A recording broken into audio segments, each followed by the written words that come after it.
What a lovely day!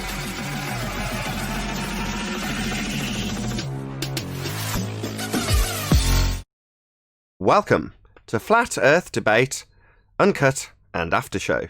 I'm your host Nathan Oakley, and if you are new to this channel, or you've not done so already, then be sure to subscribe, hit the bell notification icon and join button to keep up to date with the Flat Earth Debate. If you'd like to support the channel, there is a super chat that runs alongside each of these shows while they premiere. There's also PayPal, Patreon and crypto link in the info box below the video.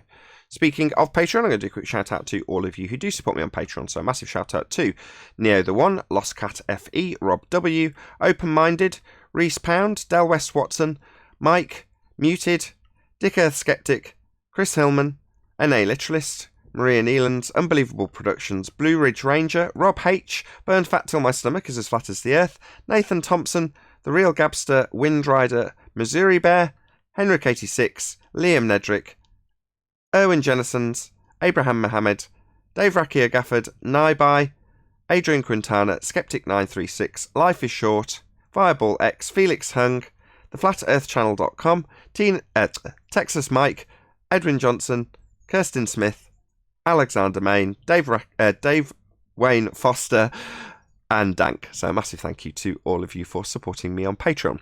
Now we are joined by about half a dozen people in Discord, so I'll raise the mic on them and you can enjoy their dulcet tones while I set up for today's live show.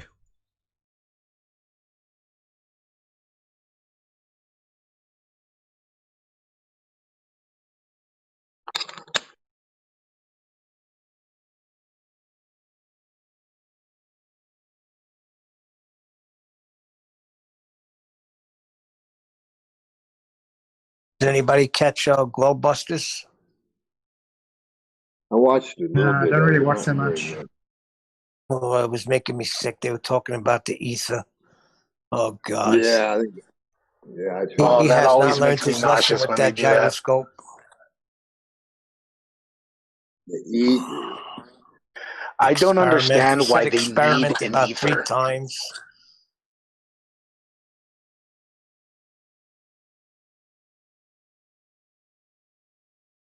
And then he says, you can't deny that, what was he saying? Oh, how do you say it? About how things go down? They believe in magnetic gravity. They believe in magnetic gravity, correct? I don't know, but he talks about the, how things have a direction. And they all tend to go down. Relative density. But they see it as like a magnetic gravity or something.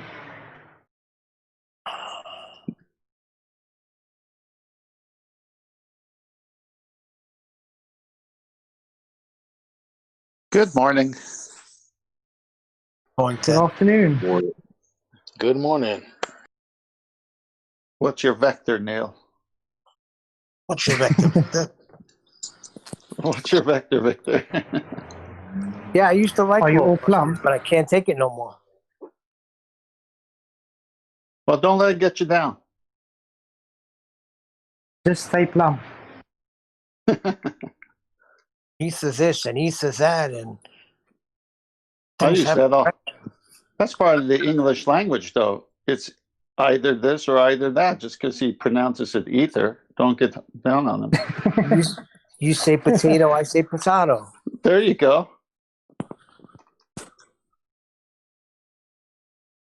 It's How are either they plumb or it's talking either about plumb. it? I mean, well, I mean, what are they saying about the ether? I thought, because we got some electricity going on. What are they calling ether? Well, in the old days, they used to call moonshine was electricity and ether. There you go. You could light it on fire. That's right. And wash your hands, disinfect. Everything, yeah. Well, they took all that knowledge away from us. That was part of the moonshine regulations. You get that out of the market. So you couldn't run it in your car. Yeah, they wanted us to be still on it. Okay. Uh-oh, there he goes. Come on, it's right there. I can't pass it up. Especially last week with the rocks. News. Those rock ones were too easy.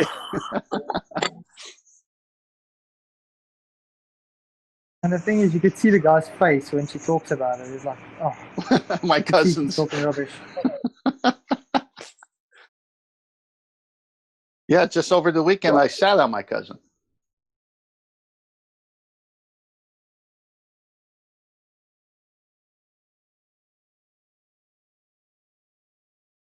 Sorry, what's it?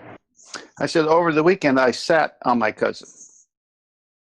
I have lots of rocks on the You property. sat like a rock. Yeah, I have rocks here. I sit on them. So I sat on my cousin on the weekend. I'll tell you, at least they're entertaining. Can't see Don't the boulder geomet- over them. Yeah, it's a. Yeah, that we can see the geometric horizon, but we can't see it. But it's right there, close to the apparent one that we do see. That's not the geometric, and yeah, and that's how we measured it by the one that changes. That's now real. Yeah, that's right. Hey, I listened to some shows Well, over. because That guy, Ed Fries, he just was not getting it. He was thinking just because you get it on cable TV, that's not satellite. I mean, is he that dumb or is he trolling? He's got an antecedent problem. Holy shit. No, there's no such thing. He knows what's going on. It's Exactly. just more That of a was troll. painful. Hang on, what were we trying to say, Flatside? I said he understands what's going on. He's just more of a troll. Yeah, probably. No, I think he just wasn't connecting it. I actually think of myself as a very complicated rock. I am made of things like iron and copper and manganese.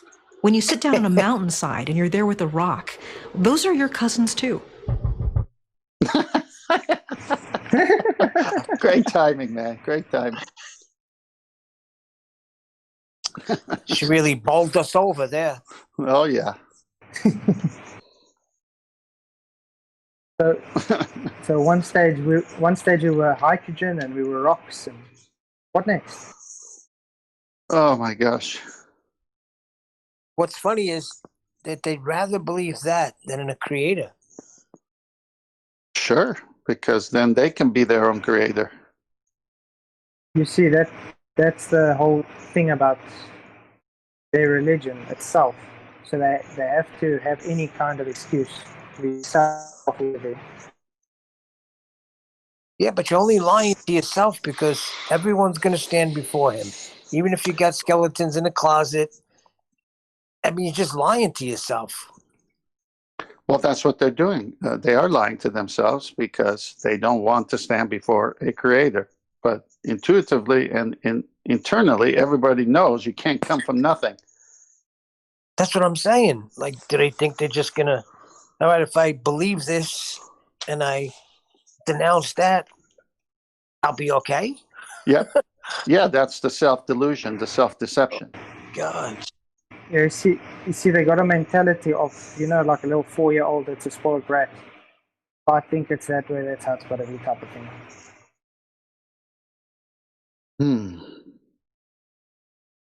I believe in ponies with wings. So it's got to be real. A petulant child. Oh, yeah, that's a good soundbite there. My finger's looking a lot better today. Oh, good. Yeah, it's just got a huge hole in it, but You don't know what kind of spider bit you? they think it was a sack spider. Because I know those brown recluse spiders, they're dangerous, man. Your flesh could start to decay from those bites. Yeah, my flesh was decaying. Yeah, I big time. actually wanted to put a video up in Master B, but I don't think everybody's got a very strong stomach. So I'm saying, if you got a hold, make sure that thing don't start getting bigger. Because then that was a brown recluse. Yeah, that's for sure. That's my little daughter had the same thing happen. Yeah, it was still my bone.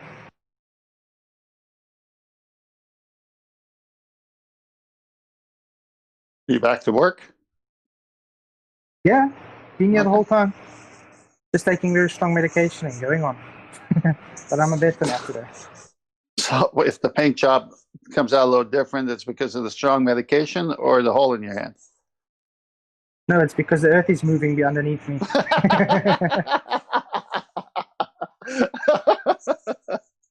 Excellent. Excellent. I managed to replicate that balloon thing this weekend again because I want to do that in-depth video. Uh, So still gonna, yeah, got part of it still to do there, but yeah, it's quite cool. great. Oh my gosh.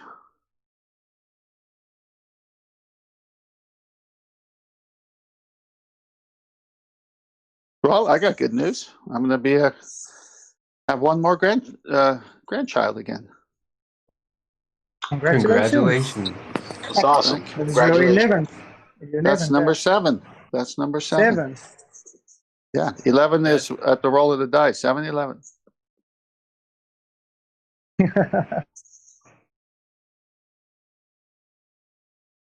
Yeah, we're happy. Love kids.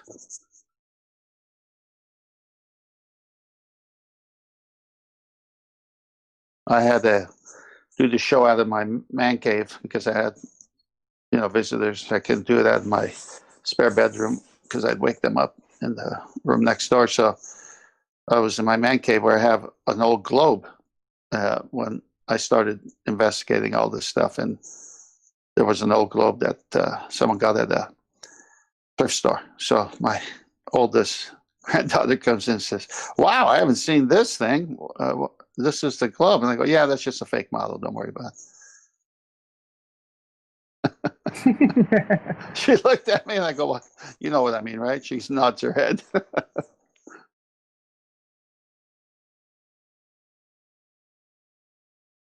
Well, looking through their history, they got quite a few different models. Well, I think that's, if anything, the people should walk away from the shows that everything they come up with is a begging the question tied to a model. It's not to reality. So it's a model. No matter what they're defending on the heliocentric side, it's all models. They cannot reproduce it in reality whatsoever. Obviously, the Black Swan shows that. I'm tired of and, it though. and everything they observe, they start with begging the question already. So don't be tired of it, Neil, because you're just tired of the trolls. But as Nathan says, 99% or 95%, whatever the number is, it's high, of the Western world thinks the Earth is that model. So we can't get tired. We have to keep on keeping on.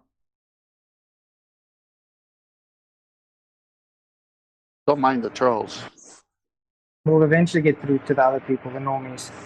Well, that's who I talk to. I mean, we encounter the trolls here and some normies, but in the real world, we don't encounter too many trolls, do we?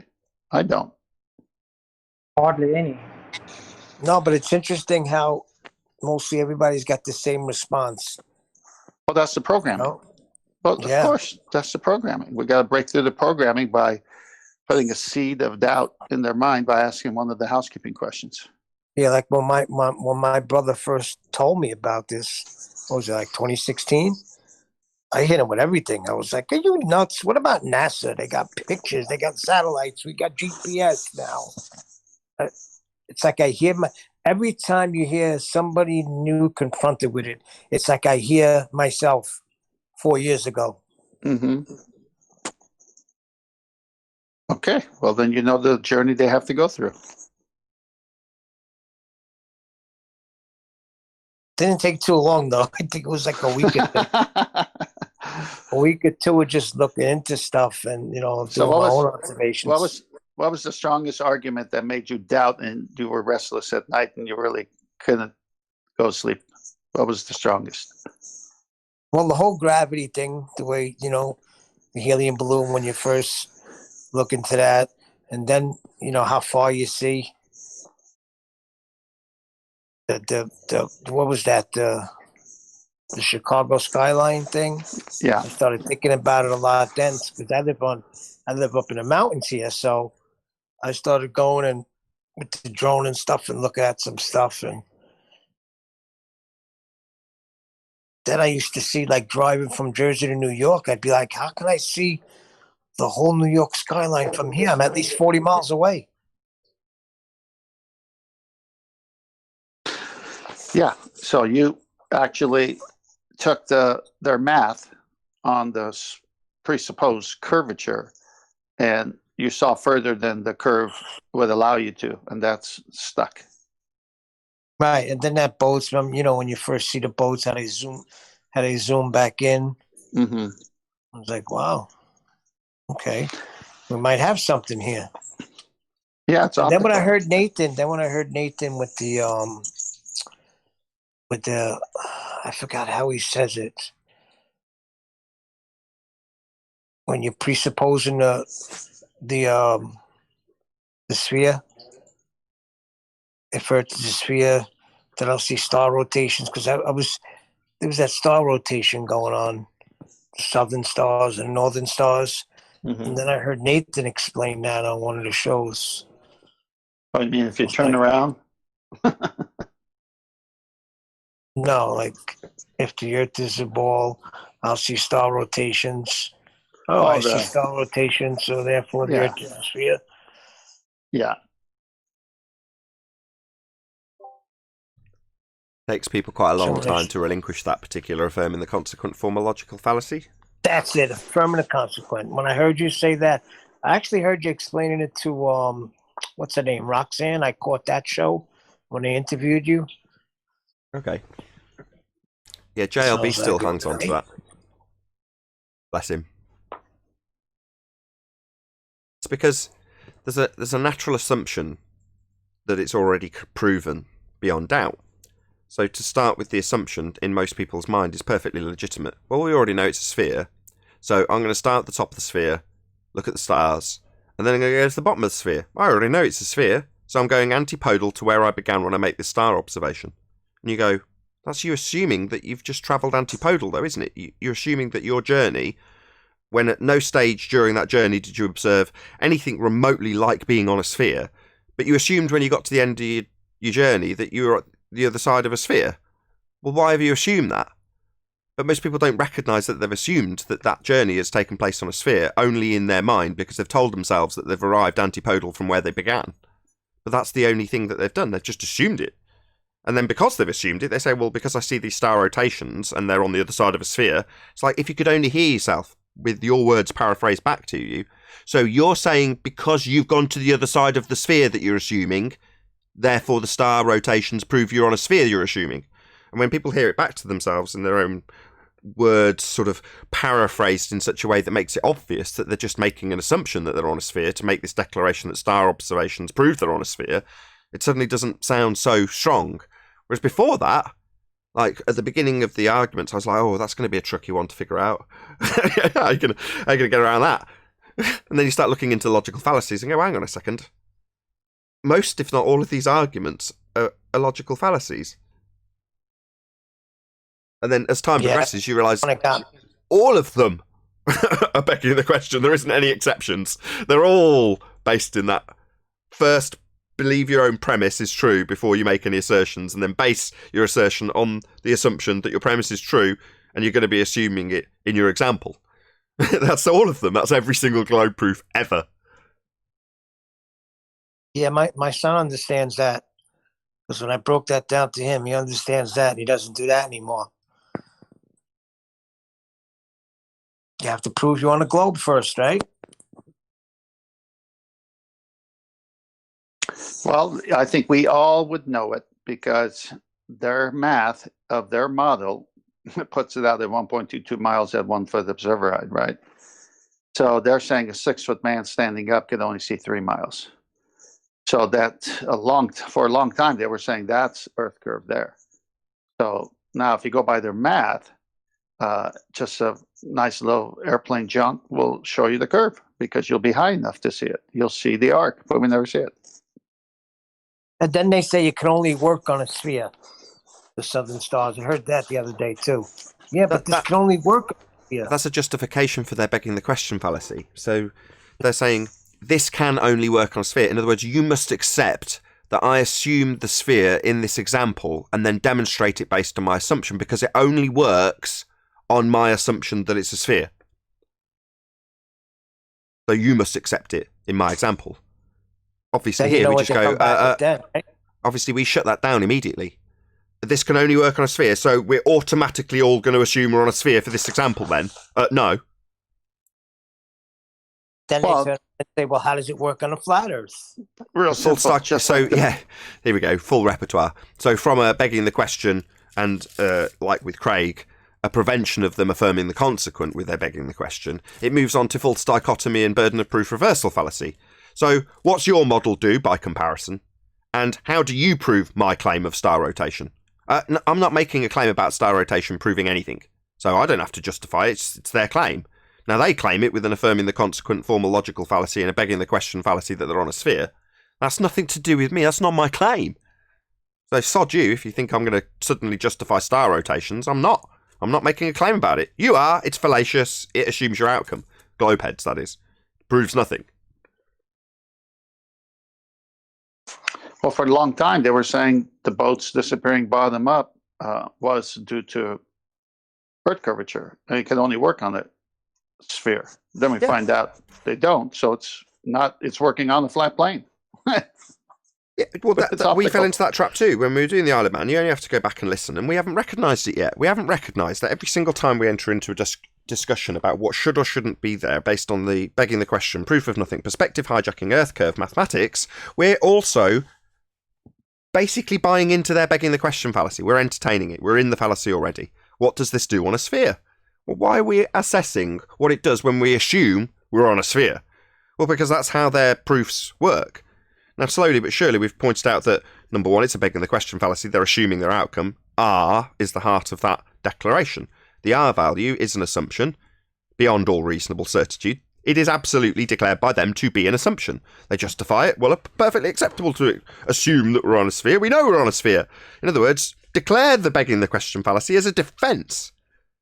So, based on that, they can just do it and declare that it's perfectly fine to assume their outcome.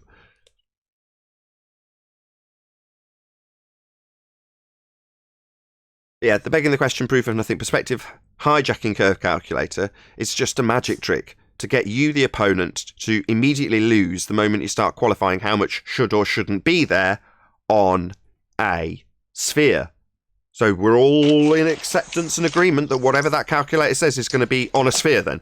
Doesn't matter what it says then, it's always going to give you a sphere outcome. Why? Well, because it's assumed a sphere. May I? Because that's one of my favorites. The begging the question, proof of nothing, perspective hijacking, Earth curve calculator. It's marked with an X, labeled horizon, based on the R value. Debunked by the Black Swan. Welcome to Flat Earth. That was that was beautifully, that was a verbatim quote from me. Wow, I'm quite flattered. I'm flattered. One of your best. I will not even attempt it. But yeah, Tim takes it quite seriously. He writes it every word down, word for word. Oh yeah, I don't even dare do it without reading it because it's so beautiful. I don't want to mess it up. I think I'm on my, let's see, 1, 2, 3, 4, 5, 6, 7, 8, 9, 10, 13th notebook since I've been on the show. That's spot on. As much as I said it myself, it is a begging the question, proof of nothing, perspective hijacking Earth curve calculator with a presupposed R value that's been debunked by the Black Swan. So yeah, welcome to Flat Earth. It's a paradoxical, untenable model that has imploded upon itself upon simply looking at what they claim is Earth curve. That's the horizon. And we've shown it isn't Earth curve. It's the end of the model. It's not Earth curve. The horizon isn't a sphere edge. Game over. That's it. The gig's, it's completely up. The jig's up. That's Nathan, it. you would have been a good defense attorney. I do like watching a lot of that stuff, but that's not me. That's Anthony, right? That's right. Yeah, but you have, yeah. I've been in court a few times. You've been in court, you don't like it. No, nobody likes court. No, I don't either. They call me for jury duty all the time. I don't even like that. Oh, I wasn't Yeah, I in was there on for jury trial duty. I remember one time I went to jury duty, and of course, both sides try to pick the best jurors to help their case, and so they ask you all these questions, and I'm just like I am on the show, Black and White, and they say, "All right, you're excused." Why? I just answered honestly, but then I got mad that I got excused. I was on trial. Okay, what were you I on was trial about for? 21 years old. You were on Robbery. trial I at didn't 21 do years it. old. For I what? didn't do it. It was just got into a fight with the a store owner, and he kind of took me and my friend out with brass knuckles. And to cover it up, he said we robbed him, which we didn't. But I still had to go to trial. Wow. Yeah, that was scary, facing 5 to 15 years. And then you think it's like TV, where you see the TV trials, they go on for weeks and months. They told me, "Nah, this will be over in 2 days." I was like, "What?" You can see the dramatised version of this in A Bronx Tale Part 2. Yeah, it was scary though. Actually, my 9-year-old brother got me off. He was one of the key witnesses because he was there watching. He used to follow me and my friend around when it happened. All right. So he seen the whole thing. Did he whack the guy? No, no, he actually took the stand. Took a stand. Made The sure jury he's sleeping loved with the fishes. He Sorry. took the stand, and the jury loved him. Tell me you're on a trial. You've got to tolerate a few Italian jokes. I'm sorry. That was good. That's good. You can keep them coming. But Hey, say- Nathan, Italian jokes I don't mind. But getting blamed for making noise when I didn't, I do. You're doubling down on that, even though your little mute button was on camera at the time, right? Okay, but I was sitting in an area where there was no noise at all for the last half hour. So I know it wasn't me, but I know who it was on Discord. Maybe Okay. the brass knuckles fell down and made the noise. No, I was sitting perfectly still in my recliner, my phone on the side, and I wasn't moving. I'm like, what? He's blaming me for this shit? Yeah, it's to be honest, it was more that I'd been wound up for the majority of the show by Tommy, because as much as Tommy does have good input now, he's still just as irritating, and he doesn't know how to shut up. So he's sitting there giving his colour commentary while there's a discussion going on. Yeah, that was good. Tommy, shut up. It was actually the following day. That was hilarious. No, I don't mind if I deserve it. When I don't deserve it, Fair I'm enough. like, If what I the was heck? wrong, I'm sorry. We've all done it, Neil. I remember. Accepted. I remember I was popping the Neil. Don't worry about it. I was popping the mic once because he kept hitting the collar of my shirt. And Nathan goes, "Tiffany!" I go, Yeah, I remember. sorry. It's because I'm on edge, and it's not because of the people talking. That bit's second nature now, right? I can debate these people with my eyes closed. I'm not saying that to brag. I'm just saying that's right. What has it been? 4 years? That bit's easy. But the show, the running, the functionality of the show, that bit it keeps me on tenterhooks the whole time. So I'm like just scanning over. It's like a pilot scanning over his instruments. You're just constantly glancing across everything that you've got running, and there's loads. I've shown it a few times for the audience. Like I've put both my screens on and saying this is what it is, and it's covered in stuff. It's all functioning and doing things. So I've got to keep an eye on it. You know what's making noise, what isn't making noise, and obviously if there's suddenly a load of noise, I'm like, what's going on? Yeah. I remember the first time that ever happened to me. It was, I think it was between shows 7 and 800, somewhere in there. And I was actually coming to your defense, and you told me to do something that wasn't nice. So the next day, you had heard the show again, and you text me or something and said, "Oh, I'm sorry, you were actually working on my defense, and here I told you that you know what." And I said, "Don't worry, just friendly fire." Yeah, that's it. Friendly fire. Occasionally, you're going to get one in the face from me if I'm in the middle of a row with somebody on the other side. That's just how it is. Well, it's happened to so many of us that it's okay. You'll be fine by tomorrow. Just to change the subject slightly, as it's got nothing to do with debating or flat Earth. Have any of you guys seen that Joe Rogan's changed studio? No. I don't watch Joe watch it. Rogan. I've got no interest. However, I do watch shows on acoustic treatment, and his new studio came up, and he just happens to have the same acoustic treatment as I've got. He's got a slightly different. He's got the same range of stuff, but with a slightly different pattern on the front and different material. I.e., he's gone for red, and I've gone for black. He's gone for dark wood, I've gone for light wood. He's gone for wavy lines, I've gone for hexagons. But it's the same range, this impressions range from GI Acoustics. And as soon as I saw it, I was like, that looks great. I.e., you've got good acoustic treatment. Other than I haven't actually finished mine yet, but I will eventually one day, maybe in 10 years' time. Anyway, it's all really dark.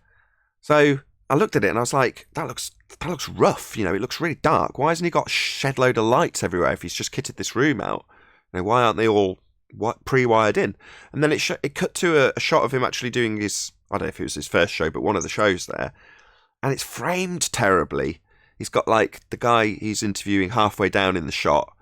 And it's really dark with these red wrapped acoustic panels. And I assume they're red. I'm colourblind, but I think the room is red, like painted red, and red material on the panels and dark red wood covers on the diffusion fronts. So he's got everything dark, and then admittedly he's got LEDs behind the panels, so they're off the wall and he's got LEDs behind them, so it has diffused the light a little bit, but it bleeds out beneath them where they overlap, and you've got two lots of panels with lights behind them overlapping, and you get this massive glare behind the guest's head, and you're like, God, this just looks terrible. I mean, I'm sure it cost a small fortune, but I was just quite pleased that, so somebody who's got endless cash to spend on acoustic treatment has picked the exact same thing as I have.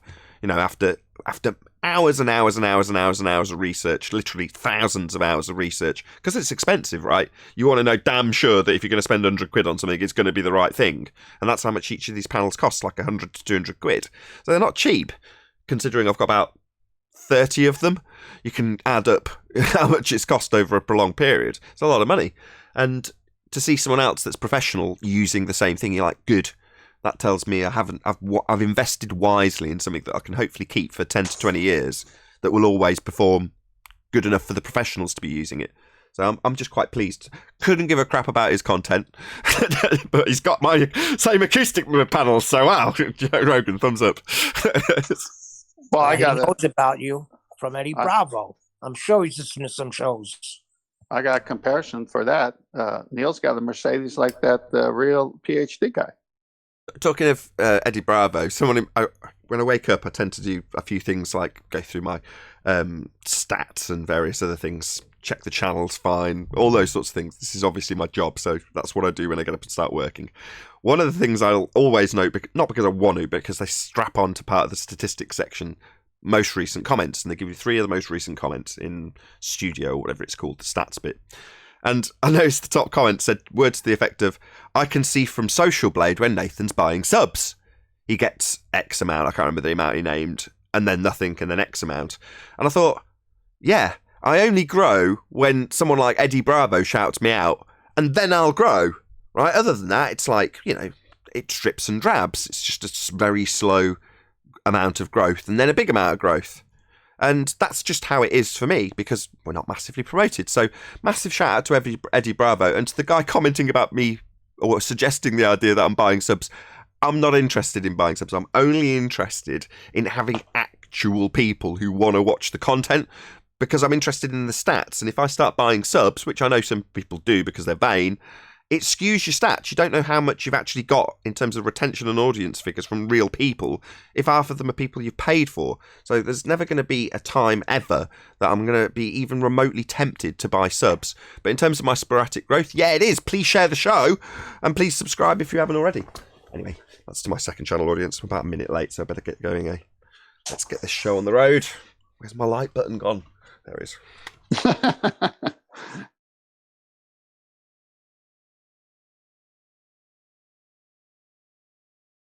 Oh, goddamn, wrong button.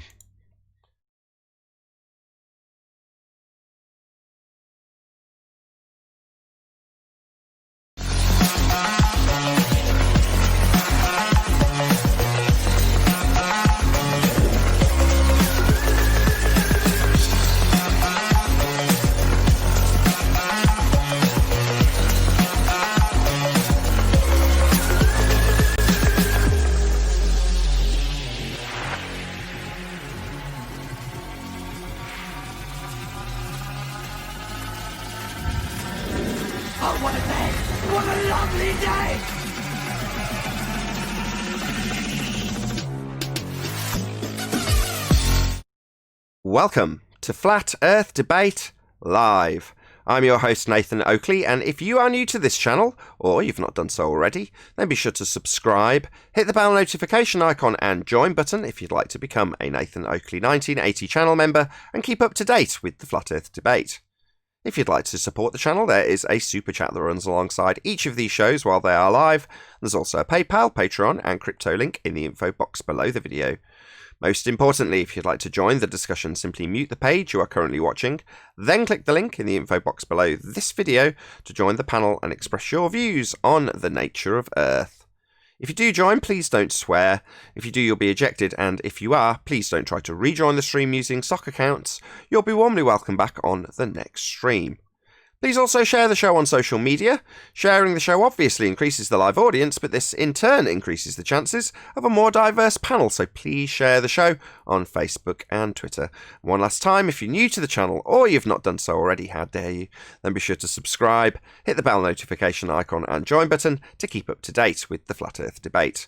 Now we are joined by 10th Man, Paul Hall, Neil, Flatzoid, and a whole bunch of people in Discord, so welcome one and all. Well, good morning. Morning. Ooh, good morning. Привет. Привет. Привет. Was that good to be here? Oi. Good morning from Discord. I'll hustle a few people off mute if you're not already. I think I've got everybody already covered. No, I haven't. Any evidence of a physical geometric sphere edge horizon formerly known as the curve of the Earth?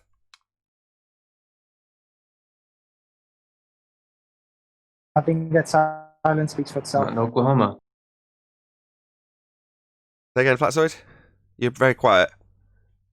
I said I think the silence speaks for itself. Indeed. Hey, Arwin. No sound, amigo. Hello. Okay. Hello, Arwin. Good to have you. Goedemorgen. Good to have you. Good Any afternoon. Any evidence of axial rotation of the Earth-based variety? None whatsoever. First, I have to have a radius to have axial rotation. Or how about actual motion? I don't know, man. As long as the gyroscope is not going to conform to this supposed globe-Earth rotation, yeah, it's why even consider it anymore? It's just direct proof against it constantly, everywhere you go, anytime you try. I got a question. I mean, just to kind of counteract Flatzoid, just to be a little bit more of a devil's advocate. Does a roulette wheel have rotation? Well, it's got a circumference. Yes. What's that? Yes, it does. Go on, Paul. Yes. Okay. Well, so technically there could be rotation. I mean, it could be a flat disc or even square that's rotating. So it could be. Get out. Damn you, flat society. Hold on. What else you got, Paul? That's fascinating. It could be. It could also be a giant roast chicken. Well, that's right. But it would account for the 15 degrees rotation that they talk about. It could account for that. Could be. I mean, I'm just saying could be. I have no scientific evidence of anything right now. Hold on. Nathan, would Hold there on, be a hold giant on. roast chicken on a like in an oven? On a, how do you call that? A spit. On a stick, Rotisserie spinning ball. around. Yeah, that's what I meant. But I'm just saying. Hold on, Paul. 15 degrees rotation as the Earth rotates underneath. The 15 degrees deviation, meaning that if something left the roulette-style Earth that's spinning in that particular fashion, you'd have 15 degrees an hour deviation as Earth rotates underneath an inertial reference frame. Is that what you're asserting? Well, that would account for, gyroscopes. And if they say these hurricane things, it potentially could account for, yes, maybe count for the hurricanes. It could potentially. Hurricanes have actual spin direction, so they're nothing to do with Coriolis deviation that's claimed for the Earth. What do you mean, account for gyroscopes?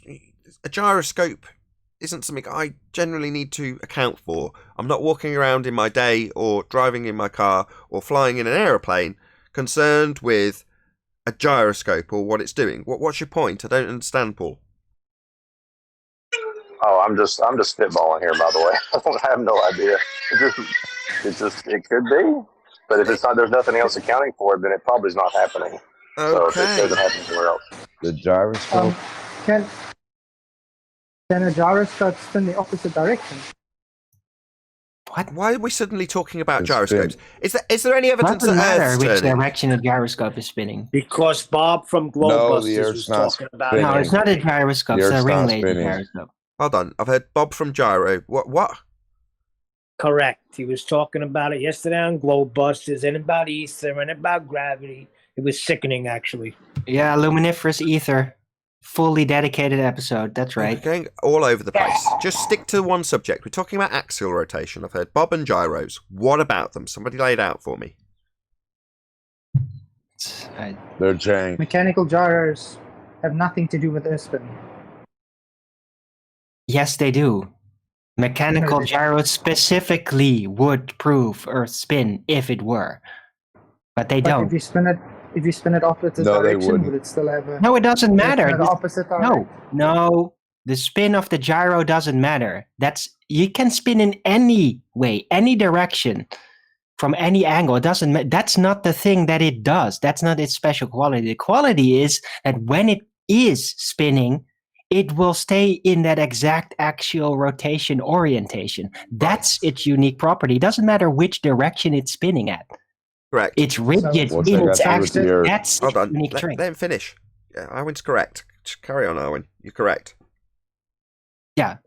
It doesn't matter which direction the gyroscope spins at. The only thing that really makes it unique is that once it starts spinning at a certain velocity, the axis of the spin, whatever direction it is at, it will stay extremely rigid in its place, in its space, no matter what you do with it. That's the unique property. Yeah, Doesn't matter which direction it spins at. It's fixed in the inertial reference frame. So if you see any drift as the cage moves around the gyro, which is in a fixed reference frame, essentially it's the ground it's attached to moving that's moving the position from what you see. So you're seeing a not actual deviation because the gyro doesn't deviate. That's the whole point of a gyro. So the assertion would be, okay, I see the cage moving around this fixed reference of the spinning gyro and it's moving at a claimed rate of 15 degrees an hour. That is the claim of Coriolis drift. Fixed frame of the gyro, not attached to Earth. Earth spins underneath 15 degrees an hour.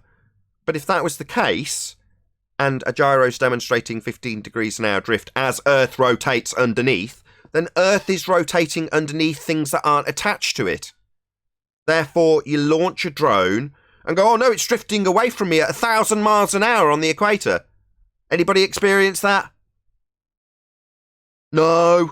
So Earth is not drifting underneath an inertial reference frame at 15 degrees an hour, or things would drift away at 15 degrees an hour.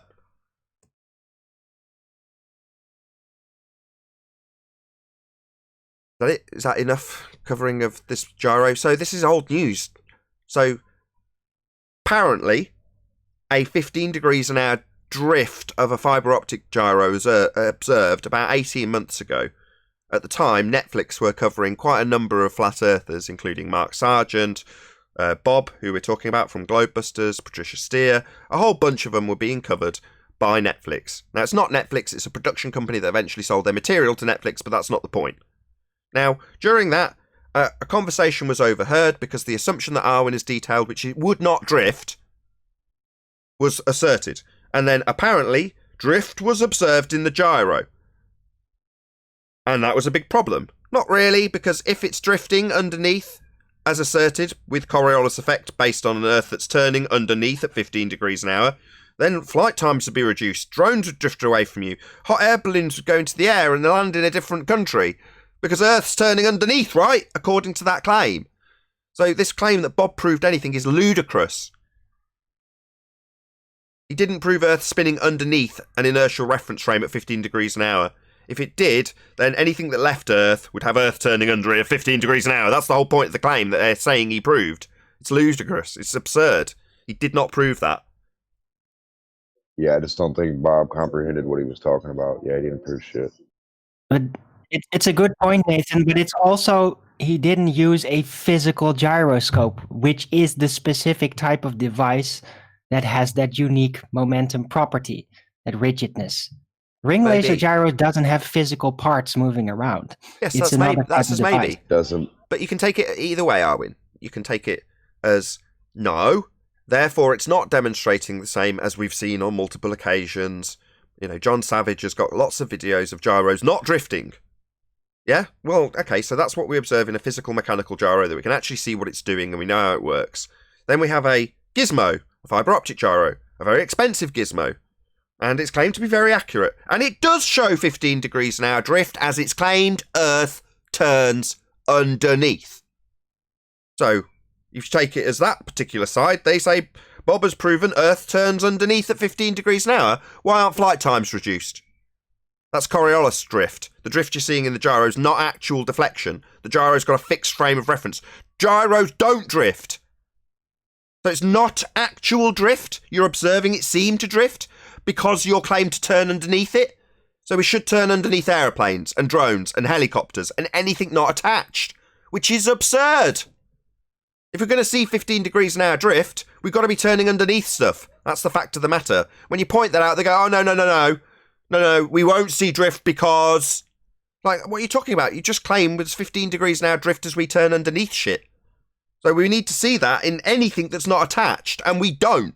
Oh, what, but the gyro shows it, just nothing else. Pendulum shows it, because it's only going to spin, it's only going to swing back and forth, it doesn't drift. That's not what pendulums do. But it knocks over the dominoes, doesn't it? That's because the ground beneath it's turning underneath, according to them. Right, so the ground's spinning underneath the pendulum at 15 degrees an hour. Right, 15 degrees an hour rotational speed translates to 1,000 miles an hour at the equator. So you're telling me you launch a drone and 1,000 miles an hour spin happens under the drone? Because that's what you're claiming with 15 degrees an hour turn of the Earth underneath. Doesn't happen. Simple. Yeah, I've never seen 460 meters a second move between under my feet. Yeah, it would have turned underneath your balloon. You've got a weighted balloon that's in free space, not attached. Is it drifting away at 15 degrees an hour? No, of course it isn't. It should, to back their claim we've got 15 degrees an hour drift of the Earth as it turns underneath, not actual deviation, seeming to drift. In other words, you drone, you launch it and it hovers. You don't press the control sticks at all. But lo and behold, it's drifting away from you at a vast rate. It's not really drifting, according to this claim that Earth spins. It's hovering, and you're turning underneath. Oh, we don't see that happen, though, do we?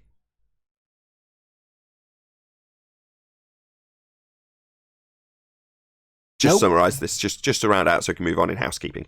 If the Earth was turning underneath at 15 degrees an hour, as claimed by pendulums and gyroscopes, then a flight from Charlotte, North Carolina to Los Angeles would take an hour and a half, because as the flight travels to LA, Earth is turning underneath as per the claim of a ball Earth that spins at 15 degrees an hour, reducing a 4.5 hour flight time to an hour and a half.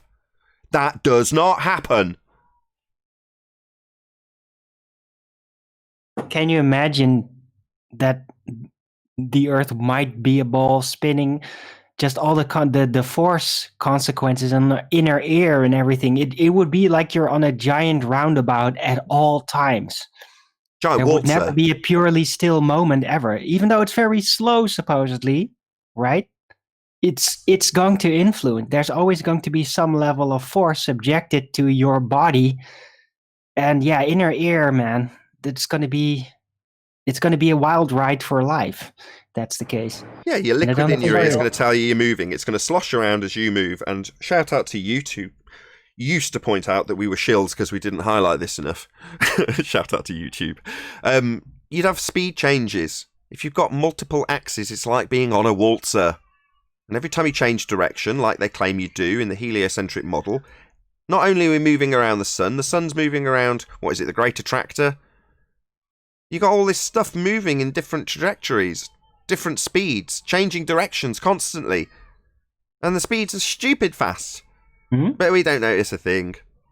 Oh, and don't forget to top that off, it's all in a vacuum too. I was just about to say, how are we surviving at this moment? Let's move on. Speaking of vacuum, any evidence that you can have gas pressure, that would be the stuff with breathing, without the necessary antecedent of a container to press upon, as per the claim that the sky is a vacuum. No, because Slide's Pascal says an open system doesn't mean anything can escape. What? What did he say? Earth is open, so then now you can't take anything out of it. I don't think they understand antecedent. But if it's open, then that's specifically defined as you can have things leaving and entering it. So he just says, no, open means closed. Is that what he did? Actually, yes. Earth is an Wow. open system that's closed. His exact Right. words. So he's literally redefining the base meaning of core words. That's special. Yeah, he is petrol. Well, all it's got to be is approximately just close enough, and then you can count it close. It's pretty cut and dry. They claim 15 degrees. Unitox Femi, thank you very much indeed for the super chat. It says, when Coriolis appear, Earth pretend to rotate. Thank you very much for the super chat. Any evidence of the distance to the sun? No, Yeah. but it's over Yeah. there and the sky is clear and blue. Is it as clear and blue over there as well? Absolutely Nathan? idyllic. It's lovely. Yeah, it's amazing, Quite isn't it? overcast here today. On a I side have been note, seeing a few videos going around lately where they're showing two suns with the moon up at the same time. What? Yep. Yeah, Crow 777 did Crow a great 777. video on that. Okay. Are you talking about the sun mirage? tell us more.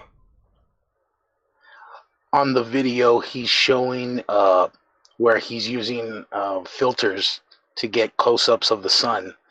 And as he's doing that, he pans to the left and he sees what can only be described as a second sun. And not only that, there was, I guess, somebody else who repeated that observation the same exact way, and I guess confirmed we have two suns, or what appears to be two suns. Yeah, I have seen that actually. It's not recent. He did that a while back, right? No, this one's quite recent. He's done it. He must have done it again recently then, because he did that about 18 months ago. That's a reflection off the dome. Nah, that's what you wish. Now, I can give a explanation to it and say, look, because we can't even establish it's a physical object in origin.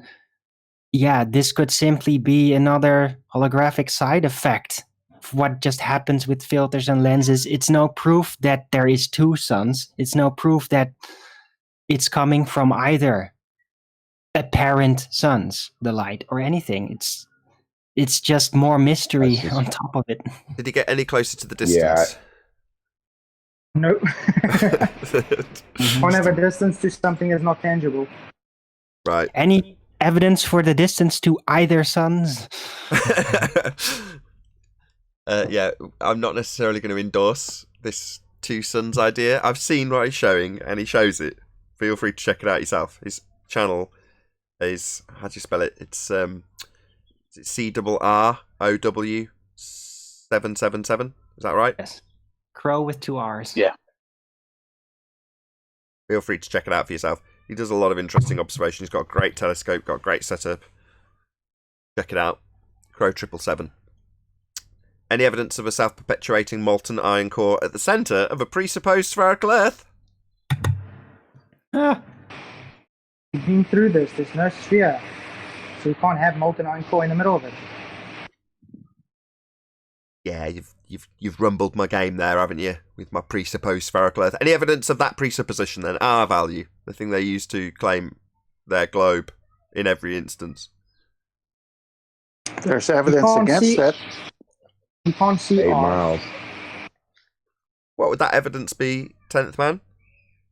Yes, there's evidence against it because we know what that R is supposed to be, and simply, if you follow the Black Swan and the Modus Tollens, it would be there at 1.22 miles, but it's not. So their Earth curve, which is their horizon, is no longer matching. Good answer. Any scientific evidence of gravity? No. Reification fallacy. Oh, I had a baller troll in chat in the early bird chat. For like half an hour, he was blabbering on. I gave him every single detail as to how gravity is a reification fallacy, how it is an aberration, how relative density actually fills in all the phenomena tied in with the conception of gravity, and he just would not accept it. He eventually just started saying, no, relative density disequilibrium is not a force. No. they don't like it. There's a Okay. surprise. But Arwen, would you need acceleration to have this gravity? I don't know. It's space-time bending anyway. It's like the real official narrative has kind of moved on from that, even though the people in general that believe in it have not, because they don't understand it, which is logical because it doesn't make any sense. So time dilation now. So time dilation is a new gravity. Yeah, I got time on speed dial as well. Hold on. What's this? Hold on. What's this time dilation you speak of? Time dilation? You can't dilate a concept. That's time bending space. Concepts are bending concepts. Yeah, You know how it works. you can't dilate time. You can't bend time. You can't wrap time in a little gift box. It's a concept. Well, the But the further you are Globers, away from Earth, We're further getting away pretty from far away Earth, from the slower scientific time evidence. goes. according to the Globers, there's actually evidence that time is slower at different altitudes. They used atomic clocks supposedly, and they were slightly off, and they did it within like 13 feet or something like that. That's what I heard. So that's the current claim. So time can dilate, bend, whatever you want to call it. Cool. So their variable was height, was it? Cool. What did I just stutter? You can't dilate time. It's a concept. It's derived from the movement of the celestial bodies in the first instance. So something that's a derived concept from celestial body movements and averages. You think that's going to dilate when you've described it with a concept in a convention? No. Well, they did call it this. entropy increase. They had these two clocks, though, Nathan, that their time was different. It was slightly different, like so many nanoseconds. It was slightly different at this height. You put it at a certain height, the clocks were off. So that's their proof. That's proof. The only that's only an entropy change. The rate of deterioration of that clock, which it is based on, it's atomic, right? So that's just changing. It's the entropy that's changing, not the actual time. Why are you trying to explain this? Why is Arwen trying to explain this? Hold on. Number one, show me time, then show me it dilating. Don't show me some clock. No. Show me time. That's a concept. And then show me that concept which can't be shown. Bending or dilating. Can you do that? I can give you a mathematical equation. No, you have to draw a trampoline and then a ball on that trampoline. One at a time. No, Flatsoid, no. We're trying to take it out of the abstraction and into the physical. That's why I'm wanting to see it, touch it, feel it, make it tangible in some way. Time, that is. Okay, I'll draw it onto a book and throw the book at you. It's tangible. That would be a book that's tangible, and you're throwing it isn't going to be time. Nice. So no. But it works in the abstraction. Why would you want to take it out of the only place that it works? Because I want to see it dilate. That's a physical action. Nah. Just trust us. It dilates. Just trust me. It's dilating. But time is the antecedent for entropy. I have some proof for it. It's not an antecedent. It's a qualifying. No, just because time's proportional to entropy. That's still a description. You can't then attribute that as a cause to something. How you describe the effect of entropy increase is still you just describing something that occurs always. In other words, my description, if I was to abuse it, could also, if I chose to, be attributed to causal attributes. Well, no, it's just a description of something happening. I have some proof, and it's from your show. Yeah. This nonsense is giving me a headache. Why are you all so desperately trying to prove time as a conceptual medium that can bend or dilate? No, you're all on my side, aren't you? What's going on? It's only Monday. I'm coming from a different angle. Just listen. So on your show, we have debates with ballers who are reifying time and everything else. So I want to ask it a different way. Do we have slow and fast concepts? I think we do, because the ballers can't even keep up with the flat earthers' speed on concept. We get it right away. It takes some real slow time. Let me just ask again. Is there any scientific evidence of gravity? No. No. There's too much gravities. What? Too much of what? Here we go. God, I thought that was going to end. Too much gravities. What? Too much of what? Can you show it me on a scale? It's weight. It's weight. No, that's a quality. No. That's like me saying I'm describing something happening. You're describing something with weight, aren't you? It's a descriptor. But he dropped the mic. I saw it. It fell. God, this is ever gonna If he end. drop it in a pool of mercury while being tied to the bottom of that pool, it would float up instead. And Mics fall down, go boom boom. I'm looking at a microphone. I can see Nathan's irritated about gravity. Should we move on? I'm looking at my mic. It's not falling. What gives? Why isn't it moving at 9.8 meters per second? In fact, nothing in my room is moving at 9.8 meters per second. Nothing at all. So nothing's accelerating? Nothing's falling at 9.8 meters per second. You know what, though? There's a bit of a heat haze going on. There's some puddles that are evaporating. I can see gas going up. What gives? Why isn't the gas going down, go boom boom at 9.8 meters per second? Why is it all evaporating in this nice hot day? Where did they get that anyway from? Nathan, I think you're over enthusiastic with trying to disprove gravity because, yeah, the original argument about you putting it in that place and all that is really nice. It definitely helps against gravity belief, but in reality, yeah, the microphone is still at this equilibrium with the air. It doesn't matter really how it came to be there. Yeah, it does. And because because you're holding it, it can maneuver towards its equilibrium point, which should be down because it's denser than the medium it's in, air. So instead it's translated into pressure, which you will experience as extra weight held in your hand and extra tension on your muscles. Okay. It's all But you're saying, hold on. You're saying it's Hang not on. important. Hold on. You're saying it's not important how it got into equilibrium. So if I'm just to describe an apple, and I just start with it being up the tree, and ignore all of the energy that has taken place and all of the transformations that have taken place to get it from a seed to a tall tree with an apple growing on it, if I just ignore that entire process, then it seems like things start in disequilibrium. But they don't. Things don't start in disequilibrium. There's energy input to get them there. So how does my mic get up there in the first place? I pick it up. And unless I do that, it's just sat there doing nothing.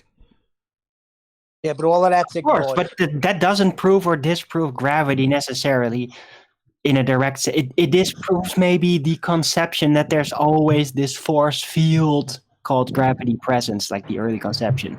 But I think we got relative density now, and it does absolutely explain everything about what people reify as gravity. So point is you need energy for something to move. Yeah, you have to put the energy in first. That was my point, Flatsoid. Thank you for summarising it. Unisox Right. Memory, thank you very much for the super chat. It says, August is more bending than February. Very good. Hey, I got something. At least, according to Einstein, M and E are the same thing. Mass and energy are the same thing, according to Einstein. Yeah, it's a complete well, nonsense. he's dumb as a rock, so that doesn't matter. But E equals MC squared. It's got the same thing on both sides of the equation. Leave my cousin alone. Yeah, I was just going to say that. He's dumb like his cousin. Yeah, don't boulder over them, please. Einstein should have left his own cousin alone.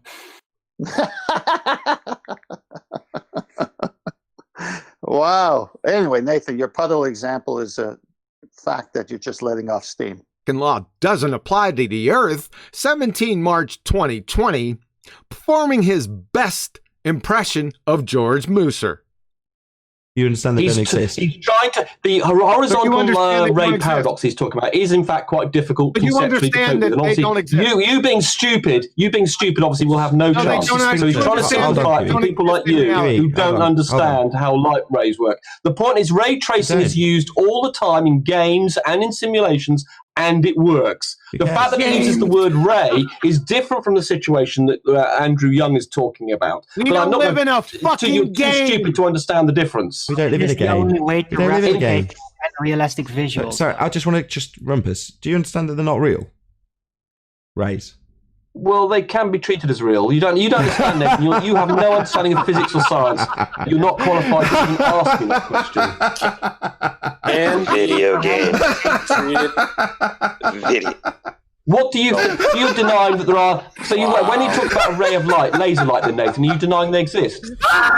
So Nathan, do you think laser beams are real or not? Yeah, let it just be officially on record. Yeah, sorry, I picked the wrong clip. You were talking about rocks and cousins, and I pressed the wrong play button. That was great. That was really. I remember that. But Rumpus is as thick as a rock anyway. I miss Rumpus, man. He's so What? hilarious. How has he been? Retracted. Yeah. So has he jumped? Has he Last jumped in the time I canal? heard him in Ballbusters. That's it. What is he doing these days? Any single viable hypothesis from any of the fields of astronomy, cosmology, or astrophysics? Not yet. That would. Not ever. Dr. Becky's just ignoring us.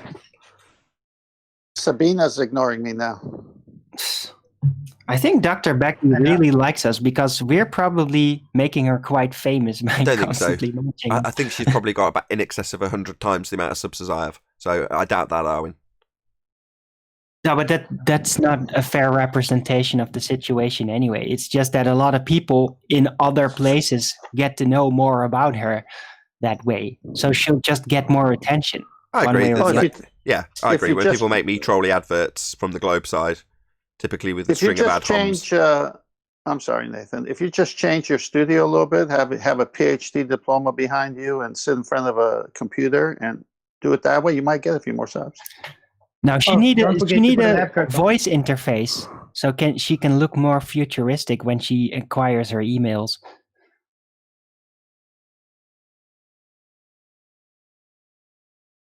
Nathan, I think you should just put a lab coat on. Put a what on what? Put a lab coat on. A lab coat on. Yeah, a lab coat doesn't make you a scientist. That video I released have a on. better way to get subs. So, a little gentle reminder to Thunderfoot and a highlighting of their typical defense when it comes to scientific evidence they claim about being on a sphere. You disprove that they have any scientific evidence, because they don't, and they'll tell you science doesn't prove anything. So, obviously, we have a reference for that. That would be Michael from Vsauce declaring precisely that. Coincidentally, after describing how Earth is a sphere and he doesn't know that's true and science doesn't prove anything, which it does, they just didn't have any, it was all pseudoscience. So it's useful to be able to reference But then while the Go on, Flatsoid. Go on. but then while they're always referencing that Earth is scientifically Because it's useful, because it's a good magic trick. So if you've got an empirical method, which science is, empirical because it's got a null hypothesis, that would be the antithesis of what you assume causes the effect in your alternative hypothesis. Upon systematic experimentation, one of them will be proven. Your alternative or null hypothesis is proven upon systematic experimentation, making the method empirical. Now, you're taught this at a very early age. Now, you know, everyone watching knows, unless you failed completely and didn't bother going to school at all, you have been taught that science is empirical. Now, for a bit of relief, I have to give a bit of backstory to this. So, I've been watching the Johnny Depp and Amber Heard trial. Fascinating stuff. Anyway, as a result, I've been watching people who've been analysing things like their psychology, their body language, and things like that. I came across this doctor, and he's talking, admittedly, I'll let this slide, but at the beginning of every single one of his videos, he says it's scientific. Yeah? And he's studying their psychology. More power to you. Psychology is a pseudoscience, if you're going to assert it that way, though. And why discredit your own field by asserting that it's science when it isn't? Anyway, I'll let this slide for 2 or 3 videos. The video I watched last night, he starts out the video by detailing how he's had a good look at the scientific method, and then goes on to analyse a circumstance based on psychology. And I thought, is it not enough that you're claiming science in the beginning of your intro of every video when you haven't got a single shred of scientific evidence? So I thought, I'm going to tear a strip off this guy in his comments. Why is this guy lending more credence to his psychological evaluation based on his education and his experience, not science? But yet he's barking on about how he's now run it through the bloody method and does this really appalling job of detailing what the method is, only to give his psychological evaluation. You're like, my God, man, you're just hijacking an empirical method to make what you say sound like it's been through an empirical method. Even detailing the empirical method very badly before going on to give your bloody opinion. But the people watching who aren't privy to this, who haven't had it highlighted to them by us, that you've been taught science is empirical, so when you hear science, you think this is proven, this is legit, when some quack tells you his opinion. Yeah, it's an outrage, but that's why they do it, because it gives them more validity when they give their opinion, under the banner of doctor or PhD. Well, I'm scientist. This is science. It's even been through the method. Now I'm going to tell you about what that method is. Oh, right. No, it's not. The method establishes cause and effect when dealing with natural phenomena. That would be something occurring in the physical and natural world that hasn't been caused by man. Because you know the cause if man's done it. Man. So you've got something that's occurring, you don't know why it happens. Oh, I wonder why that's happening. Well, you can establish why with an empirical method called science. And it's empirical because when you look at it and go, I wonder if this causes that, you've got an alternative hypothesis. I think this causes that. But you also have a no. I think that if I vary and manipulate this, which I assume is going to cause that effect, it won't cause it. And when you do your experiment, one of those two things will be proven, making the method empirical. So, very useful if you're a quack, or a pretender clown, or you've got a religion of a sky vacuum to punt, then you're going to tell people science. Because they go, oh, right, science, you say, black holes. That's science, is it? Theory? They use all the words. Why? Well, because they haven't got any. But it sounds good. Makes people convinced that they're talking truth when they're not. They're just making it up. Astronomers just look at stuff in the sky and make up stuff about what it is. Now, they might legitimise it and say we've looked through this telescope and we've compared how this particular chemical looks on the ground versus what we've got up there in a light spectrum. Oh, really? And that means it is a black hole, does it? No, of course not. That's not going to be enough for most of the general public to swallow. So what do you need? Well, you need to pepper it with something that everyone knows is empirical. Just call it a theory. Well, because that will trigger everyone who knows that at the end of the scientific method, you can formulate a theory, a scientific theory, based on empirical experimentation. But they use it in the colloquial sense. A Mystic Meg Nostradamus theory. If ever quizzed on it, well, is this a scientific theory based on experimentation? Oh no, I'm using it in the colloquial sense, whilst calling myself a scientist, possibly talking about the scientific method, possibly even telling you how science is right whether you like it or not. Absolutely correct. Just a shame that people like Neil deGrasse Tyson who say those things don't have any science. And it's an outrage. We've all been deceived about the nature of our world based on these Muppets telling you, the public, they've got science and they haven't. It's outrageous. Time for a Michio Kaku quote, right, Chocolate?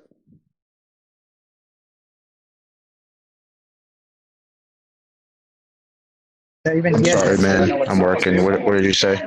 Time for that. Time for that Michio Kaku quote about the seat of the pants. Probably not the best moment. Maybe later, when he's not holding something heavy. No, nobody in my field, nobody that I know of in my field uses the scientific method. It's leaps of logic. It's seat of the pants. It's guesswork. Michio Kaku, astrophysicist, declaring, with a bit of a chuckle, that they don't use the scientific method. It's guesswork.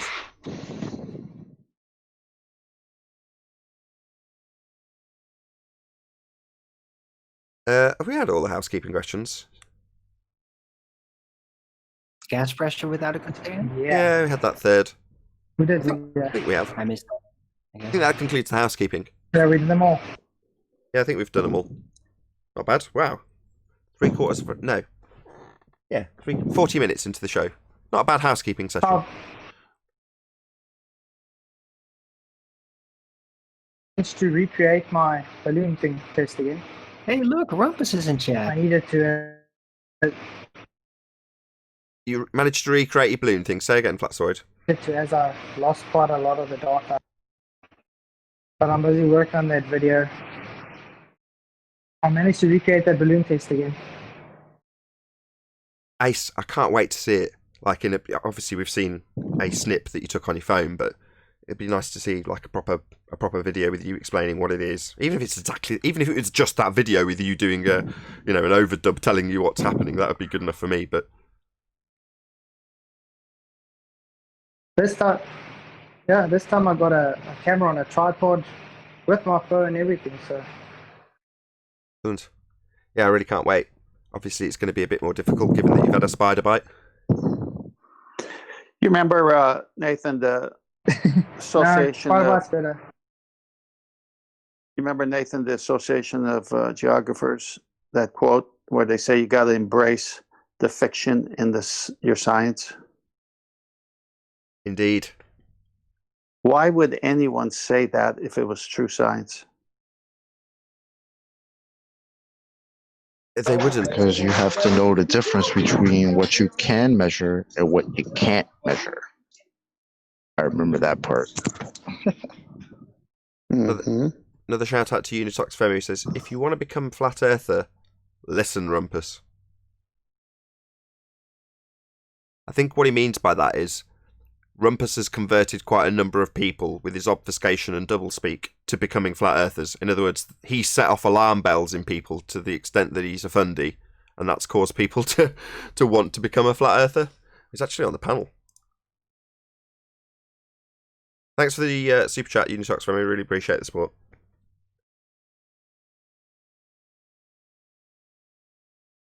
Well, that's for sure. If you just play some of Rumpus's rebuttals, you'll definitely be a flat earther because they're so ridiculous. They're not based in reality. And he obfuscates and rambles on and begs the question, committing all kinds of error while trying to prove we're a sphere without a radius that can be proven. Can be proven. Well, so you can prove anything. I can prove anything. No. Is that what you're saying? It's provable in the sense of how much Wait a minute. things with the experimental method. Listen, don't interrupt. It's as provable as we can prove anything with an experimental observation. Experimental observations? There's no such thing as experimental observations. Observations are part of science, Nathan. I know you deny this because you're an idiot. You don't. You deny the scientific method. I know this. No, you're just telling me that I'm denying something rather than qualifying what I've just said. There's no scientific observations. That's the first step in the scientific method. No, there's no fixed step in. Rumpus, do you think observational studies aren't science? He said Nathan denies the scientific method. That's not true. Well, if he's just told me that the scientific method has no fixed method, then how can I deny it if it's got no fixed method? He's just talking complete nonsense. You've no idea what you're talking about. You've just said it has no fixed method. There is no first step. But I simultaneously deny that which is not defined according to you. That's an impossibility and ludicrous. Here we go. I'll give you an example. You haven't addressed your doublespeak. You've just said I deny something that has no definition. There's no fixed first step. How can I deny it then? Well, you get it wrong. You get what wrong? It has no fixed first step according to you, you moron. It does not have a fixed first step. So how can I deny it? So I've just caught you in a complete circular reasoning nonsense statement that is illogical because if it isn't defined and doesn't have a first step, how can I deny it? There is a set of things that it can be, but you... Yeah, it's very much defined. It's based on observation of natural phenomena, formulation of hypothesis, and systematic experimentation. That's what the scientific method is. It has those components. That's what it is. The fact that I can succinctly define it while you're telling us there's no fixed first step just means that you're a liar. I can define it because that's what it is. Now, you don't have to like it. You've read up Ladybird books. You've been listening to QE. Oh, Ladybird books. No, mate. Just because it might be taught to kids doesn't mean that that's irrelevant to the process of the method. Yeah? Yeah, they do teach it in Ladybird books. You'd think you'd know it. You'd think you'd know it if it's in Ladybird books. You think you wouldn't be telling people there isn't a fixed first step if it's in Ladybird books. You're saying there isn't a first step, but yet it's in Ladybird books. How can it be in Ladybird books if it's not got a first step defined? I'll give you an example. What, of the step that's not defined? You're going to give us an example of one of the millions when I've already defined what the steps are? I'll give you an example. If you shut up, I'll give an example of how an experimental method is without the first step being in the observation of a natural phenomenon. So here we go. You just said it's observational based, so you're going to try and prove the very antithesis of your point that you've come here to prove, that observational studies are science. Now you're going to give me one that doesn't involve observation. Well, that's the antithesis of what you've come here to prove. Why would I listen to this endless drone about something that you're not trying to prove? That seems illogical. Trying to censor me. Yeah, you see, you're scared I know of this information. Let's try it, though. What, try explaining how you can give us an example that's not observational when you've come here to demonstrate that observational science is science? Your audience, I can show you're an idiot and you don't like it. I can understand that. All you're doing is constantly ad homing me and saying I'm an idiot when I've defined what science is and you've agreed, but you've then gone on to say I'll give you an example that doesn't involve observation. Well, you're claiming observational science is science and it doesn't need any experimental steps beyond observation. That's simply not true. Observation of natural phenomena. What's happening? Why is that occurring? That's the purpose of science. Right. The only thing you can do is interrupt me. You do not have an argument. So I'm well, every time you get a chance to speak, all you do is moan about procedure while I point out that science is based on natural phenomena and figuring out the cause of it. That's what it is. Maybe moan about procedure again, I would. You can't answer me, can you? So, answer what? The fact that you've pointed out that you're here to prove that observational science is science, it isn't. It's merely the first step. You've said there are no defined steps, yet they're apparently written down in Ladybird books, while you continually ad hom me and moan about procedure, whilst continually talking through me while I rip you a new one. In your life, a bit of science. You're a science denier. Science denier? I've just defined it. I'm not denying it. Michael from Vsauce, you're very confused. He's the one who denies science. He says it doesn't prove things, even though it absolutely does. You know, I gave an example when I ripped that complete moron a new asshole. Vsauce denies science. He says it doesn't prove things, Rumpus. Not me. I define it very accurately for people like you who say it's not defined and doesn't have a fixed first step and then go on to moan because I'm stopping you giving us an example that doesn't involve an observation, even though that's the very thing you've come here to prove. And I can succinctly summarise that with you talking through me constantly. It's amazing how sharp I am. Listen, Nathan. You would allow people to criticise you, but you're... Another appeal to process. Yet another appeal to process. So, Rumpus, you don't know what science is. Neither does Vsauce. You're a science denier. You think it doesn't have a fixed first step? It does. You're wrong. You think observations only can be science? You're wrong. You are a science denier. You don't know what science is. You are as thick as Michael from Vsauce. So I can... not ad hom, point out with an explanation of how Rumpus giving an example that doesn't involve observing anything wouldn't be science, because the first step involves observation of phenomena. Now, I can detail that because I'm not a science denier, like Rumpus, who's a moron and a science denier, and Vsauce, who is also a complete moron and a science denier, because he's made it clear to a public audience that science doesn't prove things. Yes, it does. If it didn't prove that lack of vitamin C caused scurvy, lots of people would be dead. That's what the scientific method does. It proves cause. Michael from Vsauce, however, denies that. Not me. You just want to lay that at my door because none of your fundy globe belief is backed by science. Eventually, you will. Rumpus, does science prove things, Rumpus? Does science prove things? No, it doesn't. Rumpus. Yes. Oh, he's gone quiet now. Things. He heard. What? I was leaving space to talk. Someone was asking me a question. I was letting them finish their question. He asked if science proves things. And I said, no, it doesn't. So why would you bother doing when it? you used to come in here back in the day and used to shout out, the body of science proves that we live on the globe. What did you mean by that? I don't think I've said it proves. Yeah, you did. You're a lying sack of shit. Yeah. Now I'm going to kick you out. You liar. You liar. What a scumbag. So he's simultaneously, let me just point out for the audience what's just happened. Rumpus has just declared that science doesn't prove things, making him a science denier. He's just denied that science proves things. Trying to project on us. Yeah, he's a science denier, ladies and gentlemen. He's just told you, the audience, science doesn't prove things. Really? Yes, it does. It proves your hypothesis. Either the null or the alternative will be proven upon experimentation. That's all it does. But Rumpus, as correctly identified by me, like Michael from Vsauce and most globe-believing pretender clown fundies, are science deniers. Not us. We know what science is. We know what it's proven. Yeah? Scurvy. No scurvy anymore. Vitamin C, proven with science to have caused it. Lack thereof causes scurvy. Proven with science. Unequivocally, it proves things. It's advanced humanity. Yet Rumpus has just declared to you, the audience, that it doesn't prove things, making him a science denier, just like Michael from Vsauce. It also makes you a bit of a liar, Rumpus, because I remember an episode where about 30 times Nathan asked you, where did we get the R value from? And you declared that the body of science proves R. So now I'm wondering, now in 2020, I just asked you, the science prove things, and now it doesn't? Well, because we exposed the globe. That's a hell of a switch, Rumpus. What's going on? I'll tell you what's going on. We've learned what the actual method of science is, and we ask for it. And there's loads of citations to back us that absolutely assert, as is correctly so, that science proves things, otherwise there'd be no point in doing it. My first question to him, oh, it doesn't prove things, why would anybody do it then? Yeah, he's here claiming science. Science, the whole body thereof, proves the globe. Yeah, we've got plenty of accounts of him saying that. Why? Because science does prove things, and they need to hijack that to grease the skids for their globe claims.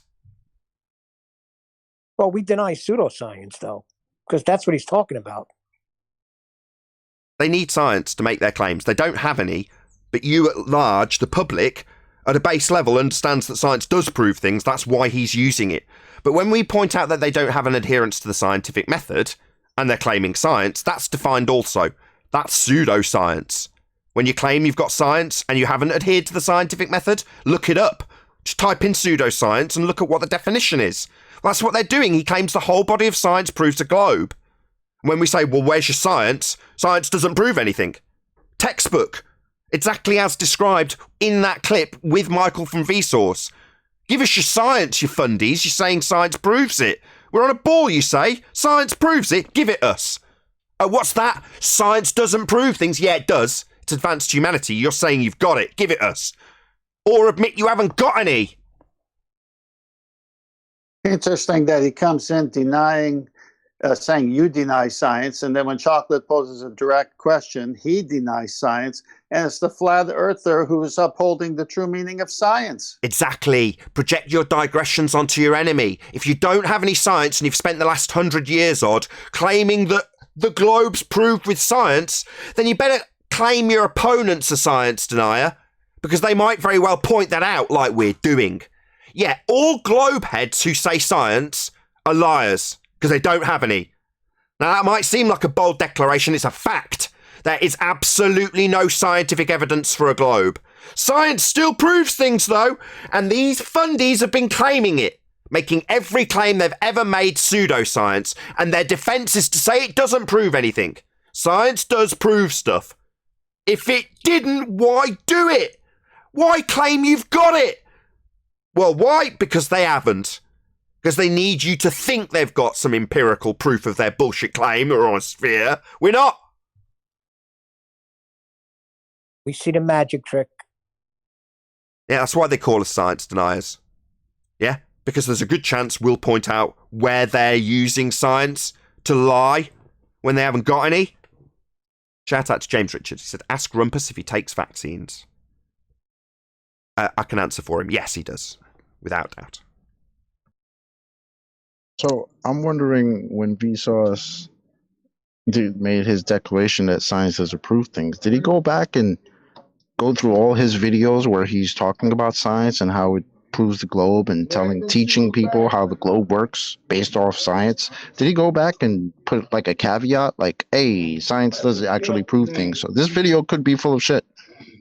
Yeah, but that would be wrong also. They're double speakers. Yeah, that would be wrong also. What he should be correcting himself with saying was, where I've claimed science in these videos, I didn't actually have any. Doesn't mean science doesn't prove things, as he's later declared. That's just a get-out. When I said science, it might not prove stuff, even though that's precisely what I was presenting you, and claiming science so it seemed more legit. But now it seems that people have caught on that we don't really have any. So actually, you know what? Science doesn't really prove anything. Wrong. Your pseudoscience bullshit claims of being on a sphere didn't prove anything. Science absolutely is empirical. And Rumpus is a perfect example of what they do. Well, didn't you say science and the whole body thereof prove we're on a sphere? I don't think I used the word prove. Yeah, but you definitely used the word science and you didn't have any.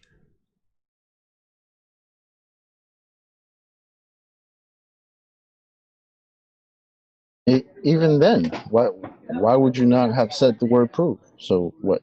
You don't have any proof? Your body of body of science. Your good R? point, Chocolate. Yeah, good point. Why would you use the word proof? Did you say science vaguely suggests and hints at the idea of the reification fallacy that is gravity? No, we didn't get that. Not at all.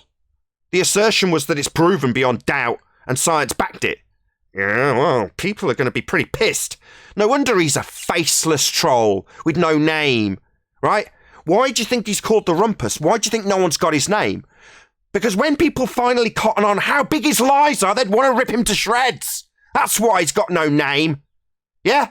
That's why we're sitting here talking about science with our names and faces. Rumpus, on the other hand, is a scumbag lying coward, and he knows it.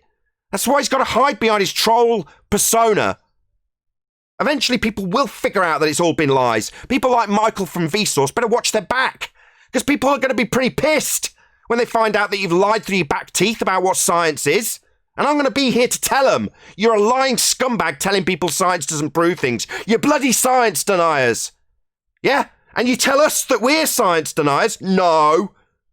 But we're going to be shouting it from the hilltops from now on. We're surrounded by liars and frauds who've hijacked an empirical method of proving things to grease the skids for their lies about being on a sphere. And all those people who have got their faces out there and are accessible, people are going to be outraged. They're going to say, why have you said you had science? Why did you lead me to believe this was true? Why have you later on denied that science proves things just because you've lied about having it? They're going to ask questions. And so they should. We've all been deceived. Now, if these people say, oh, well, I didn't realise that when I made up this story I got from Wikipedia that said science in the description, that it actually was making it up. Well, oh, my bad. You've made the claim now. Due diligence, my friend. Publish and be damned, Vsauce. Yeah, there's plenty of recorded stuff where they're claiming science, easily put apart by flat earthers who know what science actually is. Yeah, but we'll be called science deniers while we highlight the actual method that's not being adhered to, and where they're utilising it to declare they've got proof and they haven't, and where they then later throw science under the bus, saying it doesn't prove anything, simply because they've been caught out. Quick shout out to James Richard. You would think that the Rumpus wouldn't take vaccines. Oh, God. Because they're not safe and they're unscientific. Unscientific, that bit I'll give you. The rest, you'll have to prove that off your own back, I'm afraid, James. But yeah, there's plenty of mathematical statistics and case studies that are done. But scientific validity, no, I've seen absolutely none being attributed to vaccines. Feel free to correct me if you feel that there's some scientific validity, cause and effect relationships that have been ascertained through systematic hypothesis-based experimentation based on a phenomena that's been observed. If you can show me that for a vaccine, you'll be the first. There isn't any science for this shit. Yeah, but they still say that they have a ton of science that proves we're on a globe. I hear it every night. Yeah, they're lying. They don't know their own nonsense, or they're just not very well informed. Makes no difference to me. As soon as you put it out there and you haven't done your due diligence and you've just claimed it as your own, which you do when you publish it, yeah, you better be hiding behind a faceless troll account like Rumpus, who obviously knows better. Knows there's a high risk that when people figure out how big his lies are, they'll want to get hold of him. So better stay nameless and faceless, right, Rumpus? meaning a disturbance. If you look up the definition of his troll name, a disturbance, right? You don't need to cause a disturbance if you've got truth on your side. Well, pseudoscience has been lit up by the light of truth, and there's no running away from it. It's pretty obvious. Yeah, Earth is obviously and observably flat. The Earth is not a sphere, the sky is not a vacuum, we're not spinning. With that, I'll say if you're watching this on either Nathan Oakley 1980 or Nathan Oakley Premiering streams, then stay tuned, as there will be an after show to follow. Unfortunately, if you are watching this live, this is where we bid you farewell. A huge, massive, enormous thank you to all of you who smashed the super chat, liked, commented, shared, subscribed, and all that good stuff. Be sure to check out nathanoakley.com and the Flat Earth Debate Forum to keep up to date with the community debate. I've been Nathan Oakley, and I'll see you all in the next video.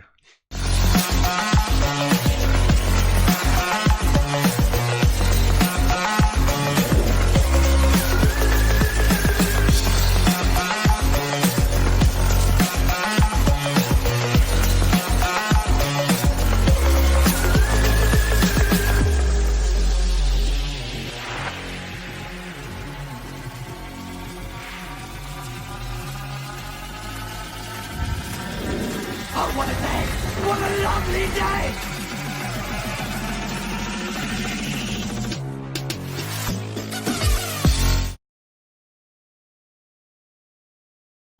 So that I can ask him about his little body of science declaration that he used to spout like some type of a psychopath back in the day. Yeah. I still hear it, though. I still hear them say that. You won't hear him say it, though. That's why I bet so much to ask him that question. 'Cause he knows you used to say that shit. And he knows he used to say the word prove with it. Right? But he had to deny it after saying science doesn't prove things. You can't say, oh, I used to say the body of science proves stuff. That would make me a liar. Yeah, they're screwed 1,000 ways till Tuesday. Yeah, I'm getting less and less tolerant of their lies, to be honest. I had to ban Prof. Phil Bell. So he came in and was saying in the chat of one of the repeat shows, QE does not ever and has never claimed that the Earth is flat. Now, I can't remember what I was doing. I was distracted, but I came back to the chat and just scrolled back up and saw him saying it dozens of times, challenging people to prove it. And I'm like, what the hell is going on here? So I went in, I typed, quote, "The Earth is flat, domed, and geocentric," end quote, quantum eraser. I'm like, I've heard him say that loads of times. You're lying. And his response was to tell me to go and actually prove the quote I'd quoted. Bearing in mind I've sat on dozens of shows, it's like, why am I having to disprove this complete lie? It's not the first time either with scumbag like Phil. You know, he denied saying that's the dumbest thing I've ever heard in a discussion about how gas pressure or water vapour wasn't gas. That's the dumbest thing I've ever heard. Talking about us. It's like, oh, right, so what? You think water vapour's not gas, Professor Phil Bell? We point that out to him and he denied it completely. Just lied. They're like, what's these people are just liars? Yeah, Rumpus is no exception. It's called defamation of character. That's what they're trying to do now. They're lazy. They're slackers. That's a tactic I've seen Phil use before. He'll spend an hour in arena text chat asking flat earthers if they think the Earth is flat. Like that's some type of a strategy or a tactic. Not sure what he gains by that, but it just seems like a waste of time to me. I saw him say that about you, Nathan. Of course. Oh, Nathan doesn't really think the Earth's flat. Oh, right. So when I say, and have been coined as saying, the Earth is obviously and observably flat. Oh, right. That's not me thinking it's flat. That's me lying. Yeah? Obviously, that means I think it's a sphere. Obviously, that means I'm only here to gain the pittance that I get from YouTube. When I see other globe-believing morons who have absolutely nothing to say to us, spouting the same nonsense we've been debunking from 2015 and growing exponentially. If I was only here for financial gain and actually thought the Earth was a sphere, I'd be on the globe side and richer. Yeah, it's funny that is, right? That Globers and Globe channels that got people throwing money at them for something that they've all learned since they were 5. I don't understand. I'm trying to imagine now Nathan as a Glober troll. Like, what would that be like? I can't imagine it. Pretty nasty, probably. That's what Paul on the plane said. He's like, I'm glad you're on my side. You scare me.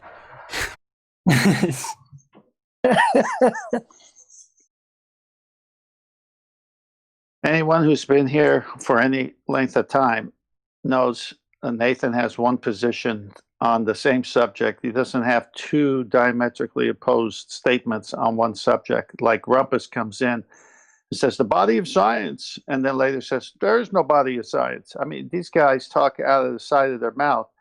They're so desperate to somehow keep the sphere lie going that they'll embarrass themselves with doublespeak, get caught in lies, and just it won't faze them because that's how brainwashed they are. Oh, I forgot to shout out a super chat. One of the last super chats didn't get a shout out. Oh, I'm so sorry, Al Junkie. I didn't see a super chat. Let's have a look.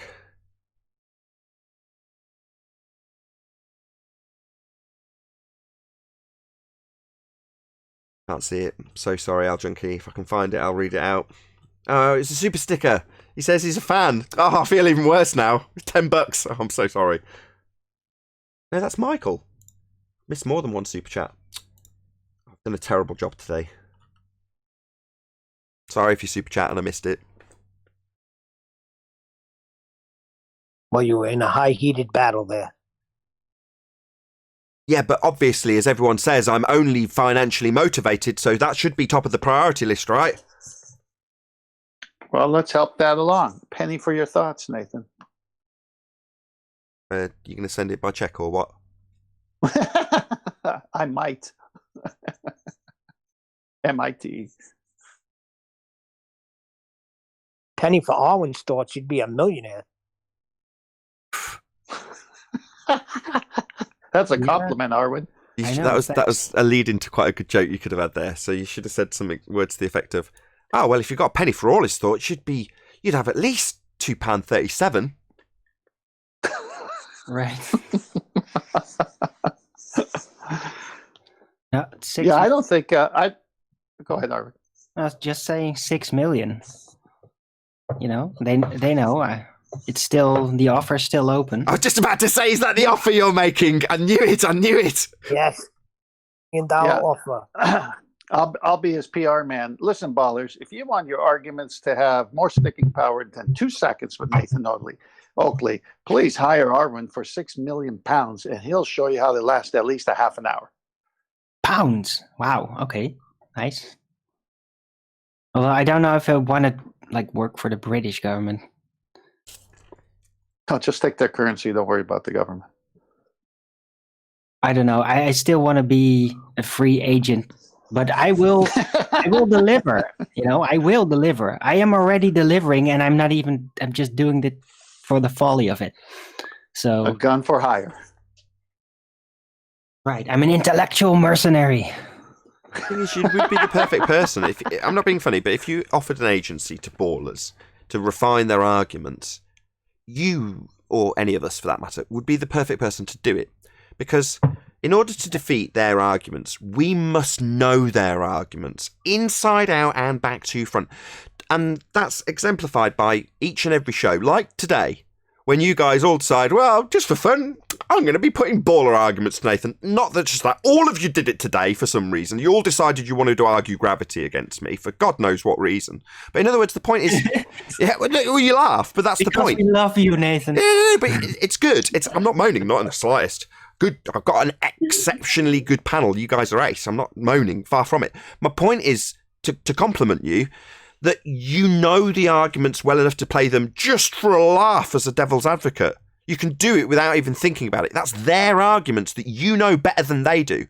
And there won't be a single argument that they've got that you haven't come across or couldn't parrot off better than they could. And could you refine them? You often do, Arwen. So, in other words, if you were a globe and you're like, I've gone on, I've lost my hat to whoever in debate with my arguments. How can I refine them? Well, your best bet would be to go to someone on the other side and say, well, you know, you're the one smashing these arguments into the middle of next week. You know, how can I do better? And you make sure that they understand the argument that you can defeat. In other words, once Arwin armed your average Joe Globehead with their own arguments in a more refined way, they'd be able to just defeat anybody who was below Arwin's standard really easily, right? Probably. Although I try not to be that much of a burden to the rest of the flat earthers like that. I don't try to. I'm not gonna. No, I don't know what I'm gonna do. You don't need to. You're gonna have. I really like the globe model. It's just a big, giant intellectual toy to me, and it's fascinating to reflect upon every aspect of it, the design and the misconceptions and the psychology of it. So, yeah. It is a beautiful model, I completely agree. If it wasn't for the heliocentric model, when I was looking through my telescope and as I was growing up as a kid, I'd have no idea how to conceptualise, I'll use my words carefully, how the stars moved. And all of the learning was based in the model to get an idea of those movements and what they do and how they move. Well, that's a useful tool. At no stage was I ever told it was a philosophy. At no stage was I ever told that it only exists in maths. At no stage was I told that it's a reification to actually assume that a ball is beneath my feet when I look up at these lights. But it still helped me with its eloquent descriptions of some of the things, some of them wrong, in the sky. Well, that's useful, right, Arwin? The problem is that most people, unlike Arwin and myself, and there's obviously others on the panel, most people actually weren't that interested in the heliocentric model prior to this discussion. So most people on the other side really don't know their own model that well anyway. Me, I had a really good handle on it prior to Flat Earth. Right. Because you, just like me, probably really liked it. And it drew your attention to things that are interesting and challenging to the intellect. Whether they present something that's wrong or not, they do give you a challenge nonetheless, especially if you're really young and not really used to all that yet. So, yeah, that's why it appeals to a lot of people, I think. When they're very young. It did to me, and I loved it. It was a big tragedy to figure out that it's never really possible, that filled with mistakes. Now that I overcame that tragedy for myself, I find out how deep the well of problems even go. I could have never imagined it back then. It was that problematic. Exactly. Just for a little bit of comedy relief, Nathan, if you want, you can go to Ballbusters. I put a video in there by Ute, who's got a collection of Rumpus saying body of science. Have a go. I will ask for a 64th time. I would like scientific proof of Earth curvature. The whole body of science says so. The whole body of science is not the scientific method. The whole body of science. Yeah, the whole body of science. Yeah, there you go. That's right. The whole body of science says. You sound like a Christian saying the body of Christ. That's what they would say, Rumpus. Do you realise that? You sound like a fundamentalist. Do you realise that? That's what they would do. The body of science compels you. The body of science compels you. I've got a lot of admiration for people who actually confess to the fact that they've got a belief. Good for you. You've proved it to yourself, have you, Rumpus? Good lad. Well, no, the whole body of science is proved. Good lad, you believe. Yeah. Sure. So you can't show me a model of Earth? I thought you had one. You've proved it to yourself, have you, Rumpus? Good lad. Well, no, the whole body of science is proved. Good lad. The whole body of science has proved it. So when I correctly identified Rumpus as a liar earlier, is he still here? No. Everybody heard that, right? Everybody heard that? So, let's just clarify. I don't think I said proved. Yes, you did. You are a liar and a deceiver and a scumbag. Good job you're a faceless no one. Anyway, should we hear a bit more? There's only a little bit more. Do you believe? Yeah. Sure. So you can't show me a model of Earth? I thought you had one. Where'd you get gas pressure? This is a gas pressure. Where'd you get that? Where did I get it? From the body of science. The body of science. That's right. The body of science compels you. Atmospheric pressure deteriorates. Do you have scientific evidence of the radius of Earth? Body of science provides it. Shut your mouth about the body of science and listen to what I've asked you for. Do you have scientific evidence of this R value you will use in your model? Body of science. Not body of science. Yes. You stupid religious zealot. Right, so you're not prepared to accept the body of science, and yet you're also not prepared. You haven't got any scientific evidence of the R value you will use in your absolutely shite pseudoscience proves nothing model. So you reject the body of science. Look, dickhead, doesn't matter how many times you say, the body of science. It won't change that you have absolutely sod all scientific evidence for the R value you will insert when you model. So you reject the body of science and you reject... I reject an R value that has no scientific evidence to back it. Body of science and your own... Body of science isn't scientific evidence. That's men in white coats talking to each other and peer reviewing. He asked you, what haven't I answered, yeah? And I'm saying you haven't given me an answer for scientific evidence of the R value. The body of science has numerous examples of that. In fact, I can link you to a geodetic book which goes into this. Sorry, geodetic would be working on the presupposition that they're on a sphere to begin with, would they not? No, not. No. Yes, they are. Yeah, that by nature is geodesy. No, they're not. Yeah, they are. That's it. Shout out to YouTube. Shout out. Yeah, shout out to you. So he came. Hang on. So he comes on the show, and you ask him a direct question: does science prove things? And he says no. And then here, the body of science, it must be DOA, dead on arrival, because science doesn't prove things, is where he said earlier. So then he must be referring to a body of science that is just pseudoscience, not the real science. That's correct. Because it is dead. It's a corpse. Well, the bottom line here is, in many past occasions, Rumpus has stated that science backs his claim. You've just heard it. Now, he's also come on this show and told members of the audience on a live show, science doesn't prove things. So every single time he claimed science, which he's done as a nameless, faceless troll with no accountability, he was lying. That's why he's a nameless, faceless troll with no accountability.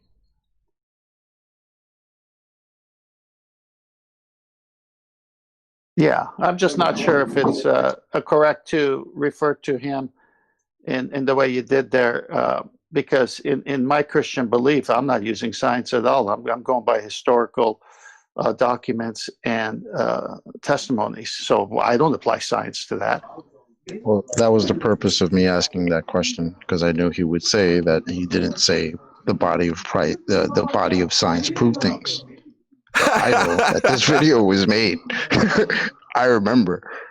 That was an interesting slip of the tongue there. As soon as he said it, I was like, okay, let me go get that.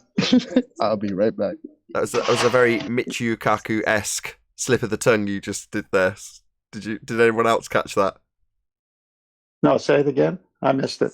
He said, Rumpus said the body of Christ. I mean, the body of science. Of Christ. Yeah, well, good because luck that's with what that. it sounds like. The body of Christ, the body of science compels you.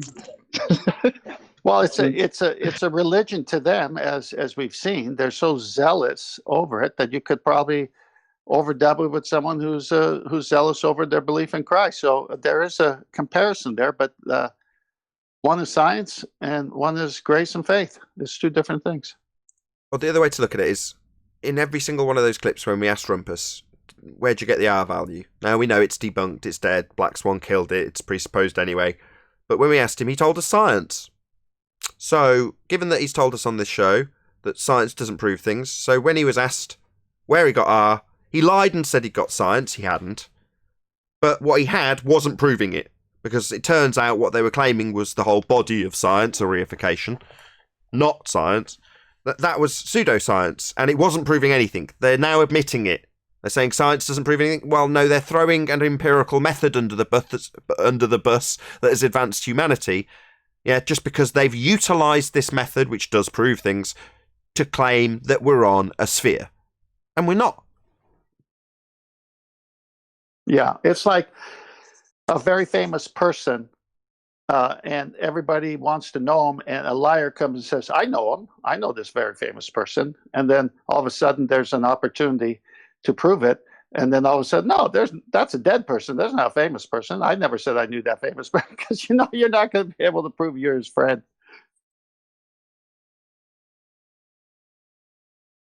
They've got nothing. They've got literally nothing. But they've been barking on about science forever. Well, it gets bad because we saw how Rumpus just disqualified himself from any legitimate conversation on the topic because he lies. But then when I quoted the Association of American Geographers, they say it too. They say we must embrace the fiction in our science. I mean, they're basically saying it's whatever we want it to be. Yeah. And whatever we tell you it is. Yeah, because it's got to match the model, which is not reality. Well, what do you expect when you have Einstein and a thought experiment?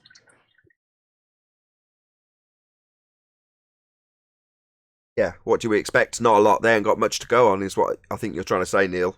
They haven't got a great deal in their arsenal, have they? No, and they're listening to a guy who had a thought experiment about the bending of space-time, and that's what they get all their ammunition from. It reminds me of a Mark Sargent analogy. So he was like describing how you come to this subject and you go to the evidence closet and it says globe earth proof on the door, and you open it and it's massive. It's a huge, enormous warehouse full of boxes, all labelled globe evidence. You go, wow, bloody hell, there's loads of it. So you go, all right, we best start looking through these boxes then, eh? So you pull down the first box off the shelf and you get your Stanley knife and you open it. You look inside and you go, oh, it's quite full. There's packing paper in here. It's full to the top with packing paper. So you pull out the packing paper and you get to the bottom and you go, there's nothing in this box. Oh, well, just coincidence. Let's pull the next box down. You pull the next box down. You go, seems about the same weight. Open it up. Loads of packing paper. Looks like it's full. You start pulling through the box. There's nothing in that box. You spend about 5 years, go through the entire warehouse, pull open every box, all of them labelled globe evidence, and there's nothing in any of them. So then you realize after all that time, the globe is just nothing but packing paper. Yeah. Filler. Yeah. Paper mache. Paper mache was another good analogy. That was wakey. So when I interviewed him, he described the globe as being papier mache. So instead of picturing your globe lamp that's on your bedside kid's table or whatever, picture your papier mache globe. And then he described that you go up to it and look at it, the model, and at the time when you're looking at it, you've got that idea of this papier mache globe as being the world you live in. But then you go up to it and touch it, and your finger goes straight through. And then you look and you see someone on the other side of it poking their finger through, and you can see him through it, and you're like, what's going on here? I thought it was a solid thing, and it's just a thin papier mache ball that's got nothing supporting it. You can poke straight through it really easily.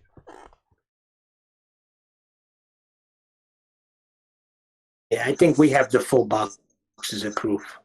Well, when Neil said it was Einstein's imagination thought experiment, it's still there. It's still imaginary. It's still a thought experiment because they never tied it to any real thing. It's not reality. It's nothing we observe.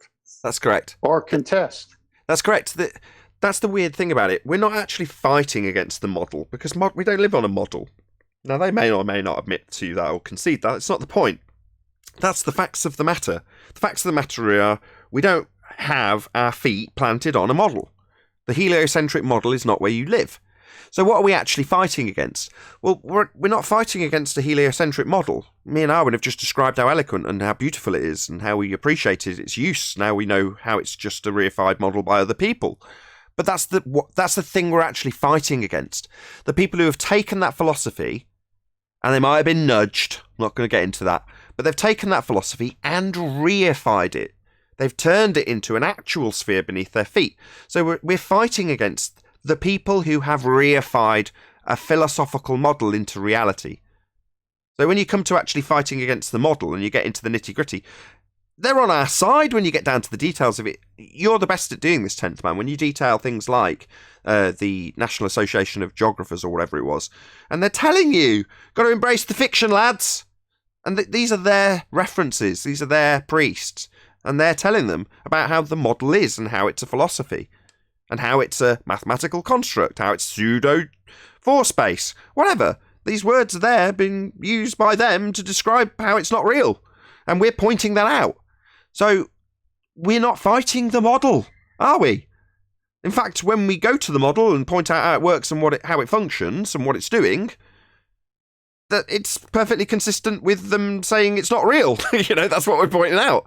So the real enemy, or the real battle, is against the people who have reified it. Now, most people only reify it at a very cursory surface level. They don't even realise they're doing it. It's just, well, that's just how it is, isn't it? That's where we live, right? We're on a globe, right? That's what I thought. There's a picture of it on screen, right?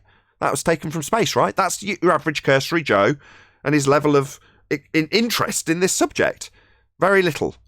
At the other end of the extreme, you've got people who will go out of their way to defend the reification that they're standing on a sphere after it's been challenged. Well, in both instances, they're just wittingly or unwittingly reifying a philosophical model.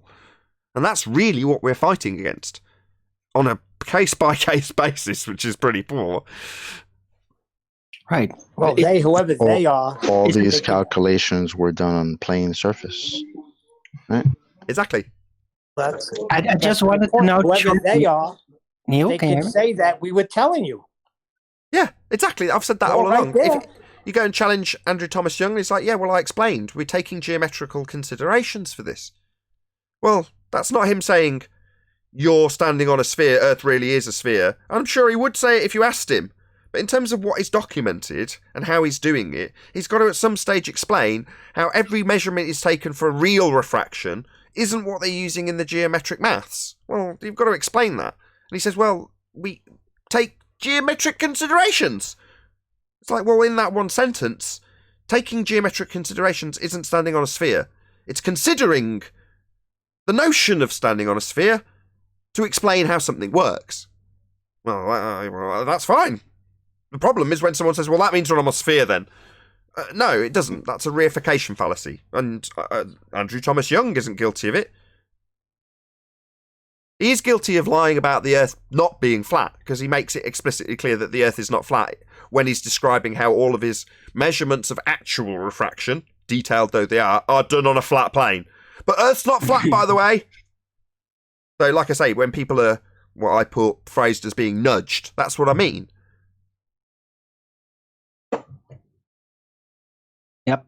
Yep. But I just wanted to say, if I can, that everything you described is basically the reification of a philosophy, the systematic reification of a philosophy.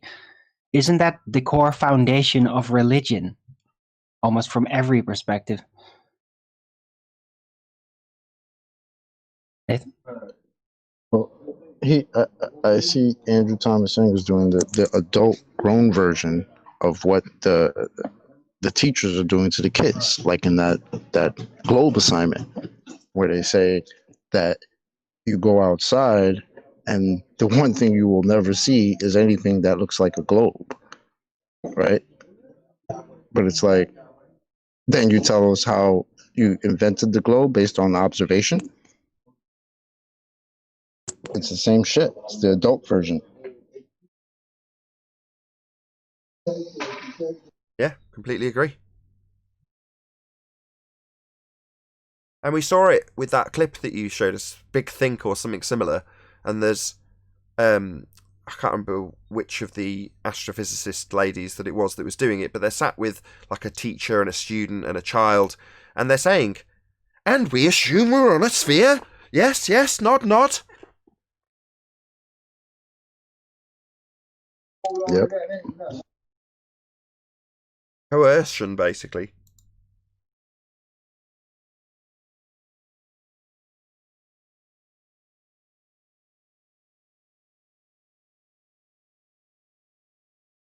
It's funny how they all put it down, I think. You know, the machination creators, the designers of the globe system, the math and all that, that technically they're just working on it like a project, and they're just dedicated to keep building it no matter what, ignoring reality in it.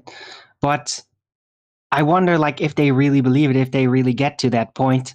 Well, at the same time, it's so suggestive, everything they presented about it, that it's just laid out in the open for people to start believing and reifying it by their own natural tendencies. Yep. And precisely. that's the way it works. It's like a secret religion. Exactly. Yeah.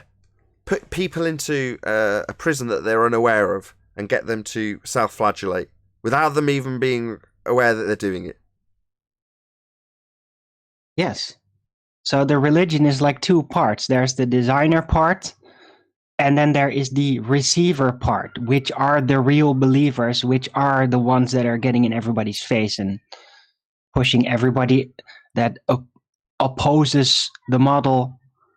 They're doing all that. They're doing the social pressure side, really. Well, their globe model requires belief, right? It requires trust. So that's the funny thing. So then when you read an article like space.com's little article of how to debate a flat earther, right? They go through the whole article, and at the end of it, they say, well, when speaking to a flat earther, skip the evidence and arguments. Try to build trust. Really?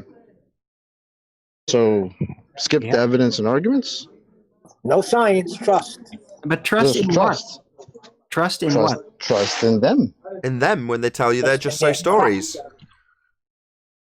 So it's just believe me, guys. I know you have all these arguments, but just believe me. It's really Literally. And that's space.com with an article named How to Debate a Flat Earther. Don't appeal to evidence and arguments. Appeal to their trust, because apparently flat earthers have a hard time distrusting scientists. Right? Isn't that what Nathan doing? Again? Hello. Oh boy. Isn't that what Nathan Which doing? one is this? Did we What hear is one Nathan doing? evidence from Nathan ever? About what? You know how to talk to flat earthers. Skip the evidence. Is that your strategy, Chaiki? What we do Skip the evidence? Because that makes sense. That is kind of what you do. I didn't bring it up. I didn't bring it up. It was one of yours. Yeah, you have any evidence? No, they're saying the Globus is saying that, Chaiki. Saying what? What are they saying, Chaiki? Lay it out for me. Plenty, yeah. Yeah, what? Because that's what Nathan doing. What? He never bring evidence. For what? Keeps the evidence. We never bring evidence. For Okay. anything. All right. Yeah, I'm very careful about what I make claims about. What's your point? Chaiki, you understand the article that I was referring to was your side telling you guys to not bring evidence and arguments? You realize that, right? No, Yeah, but you understand what I was saying? No, he just projected it immediately onto me. No, what's that you say? Space.com says ignore evidence and appeal to flat earthers trusting in you and what you say. That's Nathan that does that. That's what he's done. He's just projected that straight onto me. Mm-hmm. Yeah, exactly. Yes. Not projecting.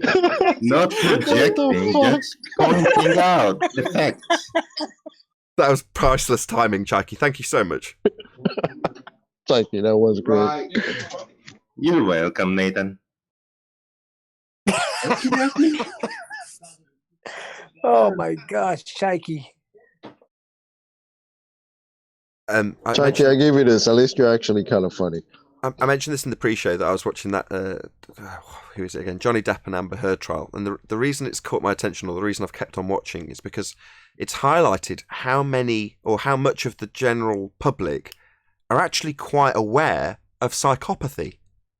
So after watching a few YouTubers, like a random selection of people covering the subject, they almost all recognise various signs of psychopathy. And it's this common problem, 1 in 5 of Western world people are psychopaths. So you've got this huge number of psychopaths in society, and they're all doing terrible things, total lack of empathy. And 5 or 6 or 7 years ago, when I was studying that particular subject, very, very few people seem to recognise anything about that subject at all. And now people see it so much that they can call psychopaths out for their projection, for their, basically blaming their victims for the things that they've done to them. And we see that sort of thing here all the time. People basically projecting their own digressions onto us. You're a science denier. Does science prove anything? No. It's just a textbook. It's very amusing. It's nice to see that the public recognise this stuff, though. They know what projection and gaslighting is. Well, it's because that type of behavior has been slowly but gradually normalized through media influences and just cultural placement, new things they try out, and then a certain attitude taken with that. So it's kind of been normalized, and that has resulted in that all these people that had these traits are also coming out like, oh, finally, we can just be ourselves, and it's now accepted, sort of. Or people will at least not all point fingers constantly. You're absolutely right, Arwin. That's what they've been doing in this exact instance. That's why it's another reason it caught my attention. So that I don't watch the news, but what I'm being told by these YouTubers is such a massive disparity. The psychopaths being supported, normalised, backed up, even though it's in the face of absolutely damning evidence. Very embarrassing. I won't get into it. It's highly amusing from a gossip point of view. Great escapism. Nevertheless, despite how it's terrible for me to be smirking about the terrible situation that's befallen Johnny Depp with his encounters with a psychopath, the fact remains that people are recognising it. They hear the stories and are literally saying, yeah, that's probably what she's done to him, because that's what they do. And they are psychopaths, Just immediately blame your victim for exactly what you've done to them. Get in there first too, And people are going, yeah, they're not buying it. And these are the people on YouTube, as opposed to the mainstream news. In other words, YouTube are backing Johnny Depp and going, look, this is the court evidence. Here's a flagrant lie. Absolutely outrageous. Here it is being disproven with video evidence and audio evidence. You go to the press and it's never mentioned. It's just propping up the person that's the psychopathic abuser. You think, yeah, like you said, Arwin, it's they've attempted to normalise it. Well, hold on. Back to evidence. Then what do you call a black swan? That's not evidence? I think that was addressed to Chaiki. Anybody. Is the black swan evidence? Black swan is destruction for the globe model. Yep. Paradoxical terrestrial refraction cannot save you from the black swan. Well said. But bye-bye physicality of the horizon. The fact that there's no Earth-based Coriolis, that's not evidence? I just want to repeat what Arwin just said. Paradoxical R-based refraction cannot save you from the black swan. That was a great sentence, Arwin. You're welcome. It's almost like metaphorically, the black swan just really seems like this black hole. It's kind of funny that we then reify that concept, sort of. But it's almost like a black hole. Like, yeah, nothing's escaping from this. And terrestrial refraction turned out to be just unfeasible. It's a paradox. It cannot be done. It's going to break apart when it approaches the black swan, just like with a black hole. Yeah, where Andrew Thomas Young says to take geometric considerations, you should really strap on the end that those geometric considerations may have been debunked by a black swan. Yep. And by may have been, I mean have been. Mark Sargent, because I just saw him do a new interview with somebody the other day, and he's real big on pushing the black swan.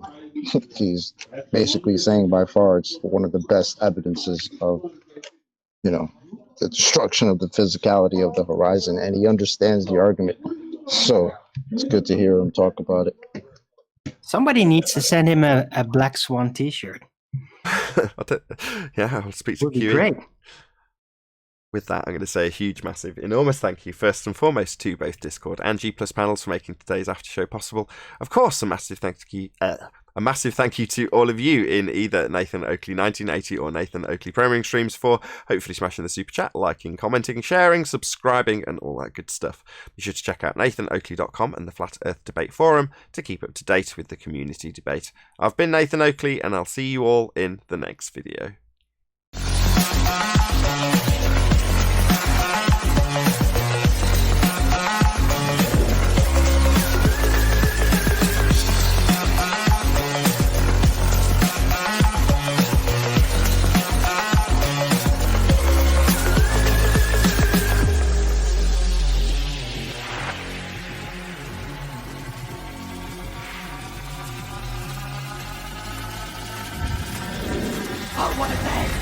a lovely day.